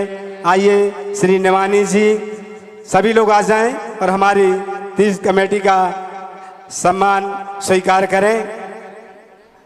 अभी पथरिया नगर में जो पंच कल्याणक हुआ था उसमें 350 पिच्चियाँ इकट्ठी हुई थी और एक ऐतिहासिक यति सम्मेलन, तृतीय यति सम्मेलन आयोजित किया गया था। और नैनागर कमेटी ने बहुत साहस करके हम यहाँ पर जो पहाड़ पर मंदिर है उस पर एक प्रशस्ति तृतीय यति सम्मेलन की लगाई है। हमारी समिति बहुत बहुत आभारी है। धन्यवाद। जय जनेल। और नैनागिर कमेटी भी विरागोदय समिति की बहुत बहुत आभारी है, क्योंकि नैनागिर कमेटी ने 2 शब्द कहे और विरागोदय पथरिया वालों ने कहा कि यहाँ पर जो भी सामग्री है नैनागिर पंच कल्याणक में उपयोगी है, साधुओं के आहार विहार में जो भी जरूरी है आप यहाँ से ले जाएं। आप जितने भी वस्त्र इंद्रदानी पहने हैं वहीं से हमें मिले हैं। हाँ,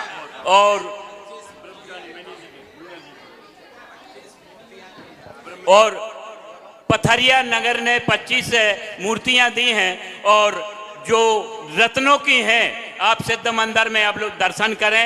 ये भी बहुत महत्वपूर्ण बात है। इनके योगदान की जितनी सराहना की जाए उतना कम है। पूजन की थाली हैं, बहुत सारे पाटा चौका, बहुत सारी व्यवस्थाएं उन्होंने उदार मन से दी हैं। मैं ब्रह्मचारी दीदी मीना जी का और कपिल आलोक चौधरी अध्यक्ष जी का और पूरी कमेटी का नैनागिर कमेटी की ओर से बहुत बहुत धन्यवाद और आभार व्यक्त करता हूं। इसी तरह से स्नेह बना रखिए। पथरिया के सभी बंधुओं से मेरा निवेदन है कि नैनागिरी में 200 वर्ष पुराने उनके 5 मंदिर हैं। इन मंदिरों का आप ध्यान रखें, दर्शन करें, उनके उत्तराधिकारियों की खोज करें और उनके नाम हमें बताएं, जिससे कि हम उनके बच्चों को आमंत्रित कर सकें।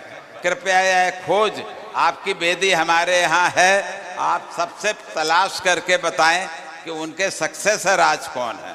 हम पहचानना चाहते हैं कि जिनके पितृपुरुषों ने मूर्ति स्थापित की, मंदिर निर्माण किया, उनके उत्तराधिकारी उस मूर्ति के दर्शन करने आए।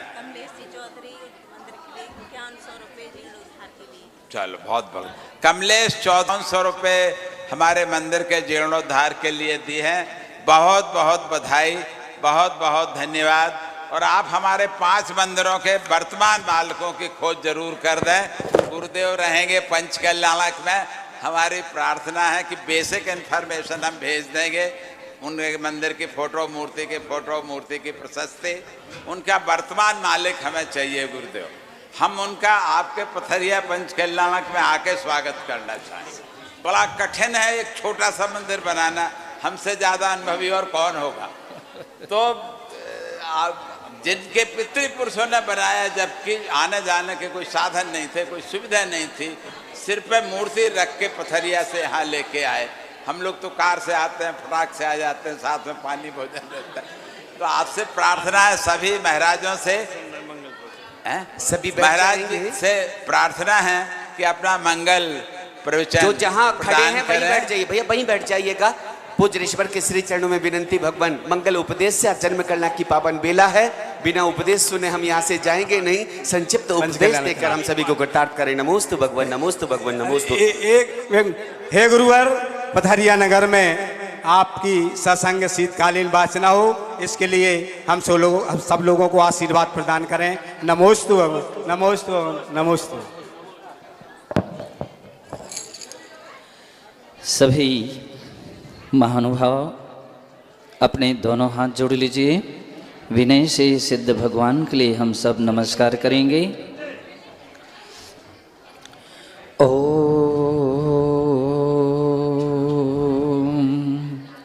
नमः सिद्धेभ्यः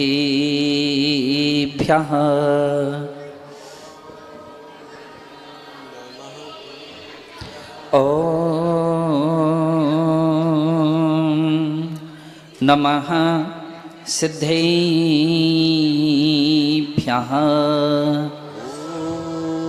नमः शिवेभ्यः नमः सिद्धेभ्यः नमः शिवेभ्यः गुरुरर्हत् गुरु सिद्ध गुरुराचार्य पाठिकः गुरु साक्षात् परम साधु तस्मै श्री गुरुवे नमः। तस्मै श्री गुरुवे नमः। मंत्रमूलागमं वाक्यं पूजा मूलं जिनपदं ध्यानमूलं निजात्मानं मोक्षमूलं गुरुपथं मोक्षमूलं गुरुपथं। जय बोलिए अनंतानंत सिद्ध परमेष्ठी भगवान की जय। देवाधिदेव श्री पारसनाथ भगवान की जय। वरदत्तादि मुनि महाराजों की जय। परम पूज्य गुरुदेव आचार्य श्री विमल सागर जी मुनि महाराज की जय। परम पूज्य तपस्वी सम्राट गुरुदेव आचार्य श्री सन्मति सागर जी मुनि महाराज की जय। अहिंसामय विश्व धर्म की जय। बोलिएगा गणाचार्य आचार्य भगवान राष्ट्र संत विराग सागर जी महामुनि राज की, समस्त आचार्य संघ की जय। बंधु, अभी महिला सम्मेलन चल रहा था और महिला समाज की क्या अहम भूमिका है, गृहस्थिक जीवन में कैसे हम अपने संस्कारों को कायम रखें और उसकी गंगा प्रवाह कैसे करते रहें, आपके लिए नमक शक्कर के माध्यम से सारी बातें बतला दी गई हैं। अच्छी बातें रही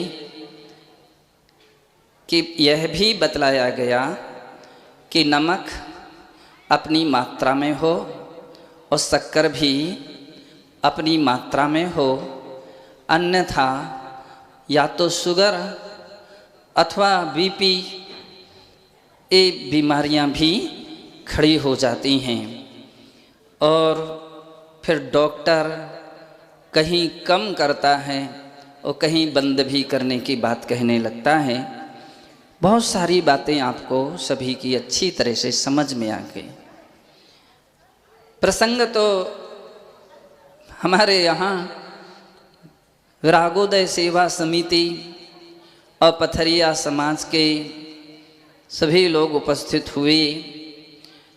सबकी भावना थी कि सुरेश जी यहाँ के जो अपने अध्यक्ष हैं, उन्होंने बहुत विरागोदय के विषय में ऊंची भावना रखी। मैंने कहा वे ऊंची भावना नहीं, कलावंत भी हैं। एक सूत्र हमने एक बार पढ़ा था कि किसी को अपनाने का सूत्र क्या है। किसी को, लोहारी जी, किसी को अपनाने का सूत्र क्या है? तो बोले पहले अपन उसके बन जाओ, हम उनके बन जाएंगे, निश्चित है वो हमारे भी बन जाते हैं। ये बहुत बड़ी उनकी भावना है। और उन्होंने अपनी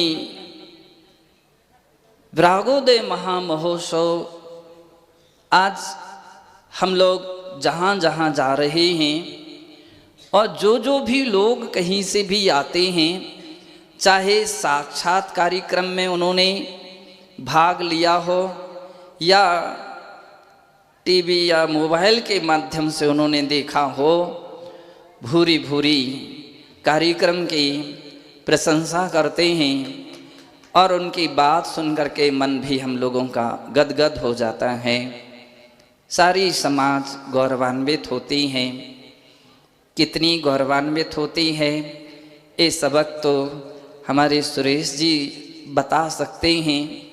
उन्होंने कहा ऐसे महोत्सव को शिलांकित करना चाहिए और विरागोदय में जब होगा नैनागिर जी में सबसे पहले शिलांकित हुआ है।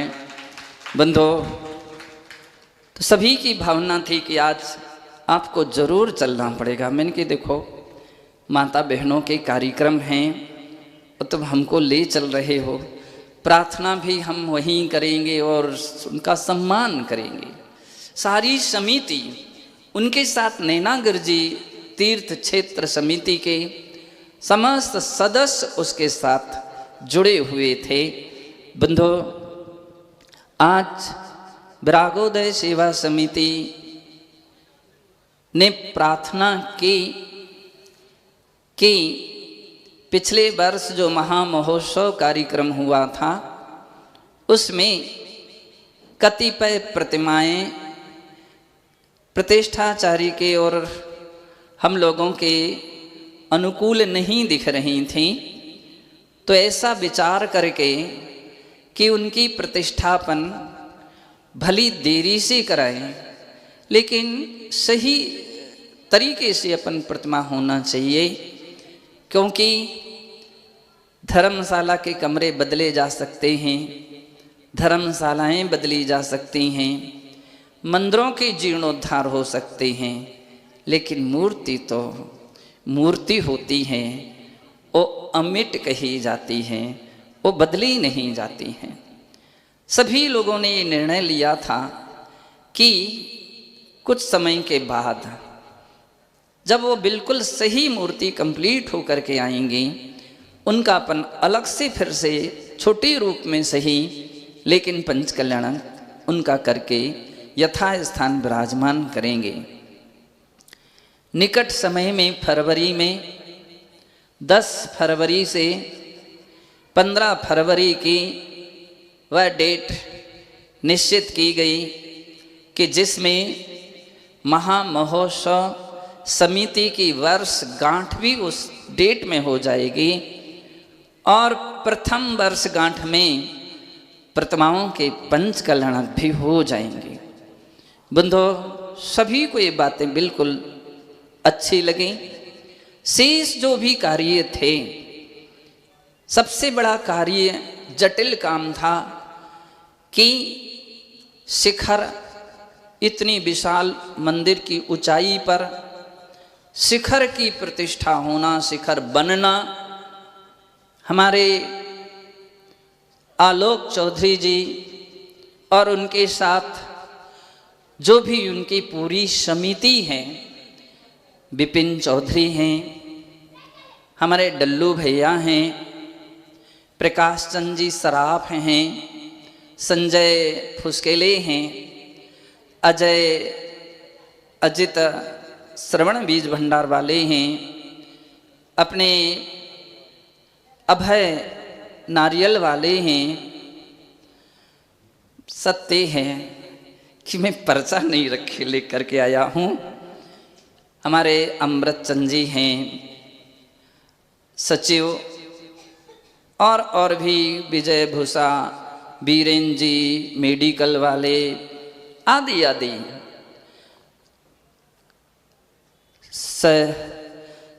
सहगल, सुरेंद्र, काफ़ी ऐसे लोग हैं, पप्पू सेमरा वाले, जिन्होंने संजय कुबेर और उनका पूरा परिवार, बंधु यूँ कहें पूरी समाज है।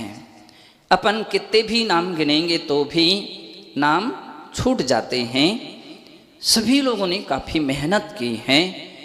हमने आलोक चौधरी जी का इसलिए प्रमुखता से नाम लिया कि ऐसा एक समर्थ व्यक्तित्व जिन्होंने आगे आकर के नींव से लेकर के शिखर तक का काम पूरा किया है। एकल परिवार आमतौर पर माने जाते हैं, फिर भी समय निकालना, चाहे ठंडी हो, चाहे गर्मी हो, चाहे बरसात हो, और महामहोत्सव के बाद तो हमारे विपिन और डल्लू का भी, और अजित और संजय फुसकेले इतना परिश्रम, काफ़ी अच्छा काम, बड़ा इतना विस्तार में फैले हुए सारे हिसाब किताब को सेटिंग करना, व्यवस्थाएं बनाना, इतनी सारी सामग्रियों को व्यवस्थित करना आम सामान्य व्यक्ति की बात नहीं थी। बंधु, उन्होंने बहुत बहुत अच्छी मेहनत की। आज वे सब यहाँ पर आए हैं। मैंने कहा था कि इस वर्ष बहुत बहुत गसे हुए कार्यक्रम हैं, और ऐसे गसे हुए कार्यक्रम हैं, एक के बाद दूसरा, दूसरे के बाद तीसरा लगा हुआ ही है।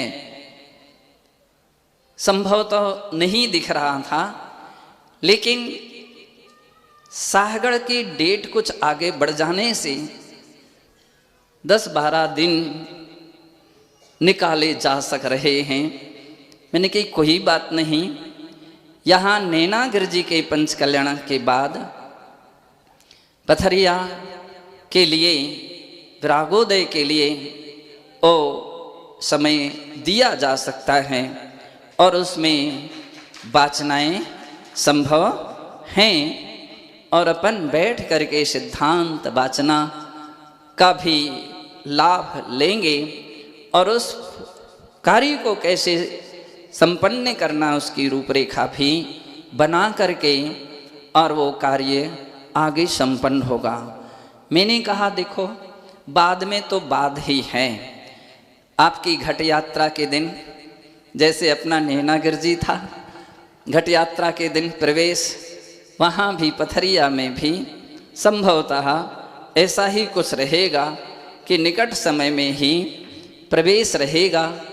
तो आप सबको मिलजुल करके, पूरी समाज को, पूरे एरिया को, जो भी वो विरागोदय से जुड़े हैं, सबको लेकर के, और हमारे सुरेश जी को, पूरी नैनागिर जी समिति और कुंडलपुर समिति को हम अपन लोग पहले से साथ में लेकर के चले। और मुझे खुशी है, नैनागिर जी समिति हो, कुंडलपुर समिति हो, द्रोणगिर जी समिति हो, हर तीर्थ क्षेत्र समिति का विरागोदय के प्रति बहुत बहुत सहयोग रहा है, था, है, और आगे भी बना रहेगा। आगे वो सारी रूपरेखापन सब बैठ करके आगे की बनाएंगे। आज उपस्थित सक्रिय महिला मंडल भी, सक्रिय महिला मंडल उसके लिए नाम दिया गया, विरागोदय सक्रिय महिला मंडल, और उसमें लगभग कितनी महिलाएं हैं? 60 महिलाएं हैं। और 60 महिला इतनी सक्रिय हैं कि महोत्सव के बाद मुझे लग रहा था कि अब गाड़ी ठंडी हो जाएगी, लेकिन इस वर्ष वहाँ 5 पिच्छियों का, महाराजों का चातुर्मास भी विरागोदय में हुआ और पथरिया से विरागोदय जाना, चौका संभालना, आहार देना और उम्र वाले महाराजों के लिए बहुत बहुत अच्छा काम किया। इतना सुंदर संगठन बनाया कि सभी महिलाएं सभी मंदिरों से जुड़ी हुई हैं, सभी मोहल्ले से जुड़ी हुई हैं। इसलिए विरागोदय जो महिला सक्रिय महिला मंडल है उसे जब हम देखते हैं तो मैं तो पथरिया, समग्र पथरिया का महिला मंडल बोलता हूँ कि अन्य महिला मंडल सीमा में रहते हैं और समग्र पथरिया का महिला मंडल है, उनके भी प्रत्येक सदस्यों का, जिन्होंने आहार सेवा व्यवस्था में अहम भूमिका निभाई है। मुनि सेवा समिति वहाँ की रवि और कौन कौन उसमें हैं, विरागोदय मुनि सेवा समिति के उन लोगों को भी मैं बहुत बहुत प्रशंसा करता हूँ कि 5-6 महीने से लगातार वहाँ जाकर के सेवा व्यवस्था बनाना प्रशंसनीय बात रही है। जो भी उसमें सहयोगी रहे सब समिति के लोगों के लिए और समस्त महिलाओं के लिए भी मेरा बहुत बहुत अच्छा आशीर्वाद है। इसी पुनीत भावना से प्रवचन तो अभी था ही नहीं और अभी है ही नहीं, कल अपन प्रवचन इस विषय में सुनेंगे कि आपने जन्म कल्याण कैसे मनाया है। इसी भावना से जय बोलिए महावीर भगवान की।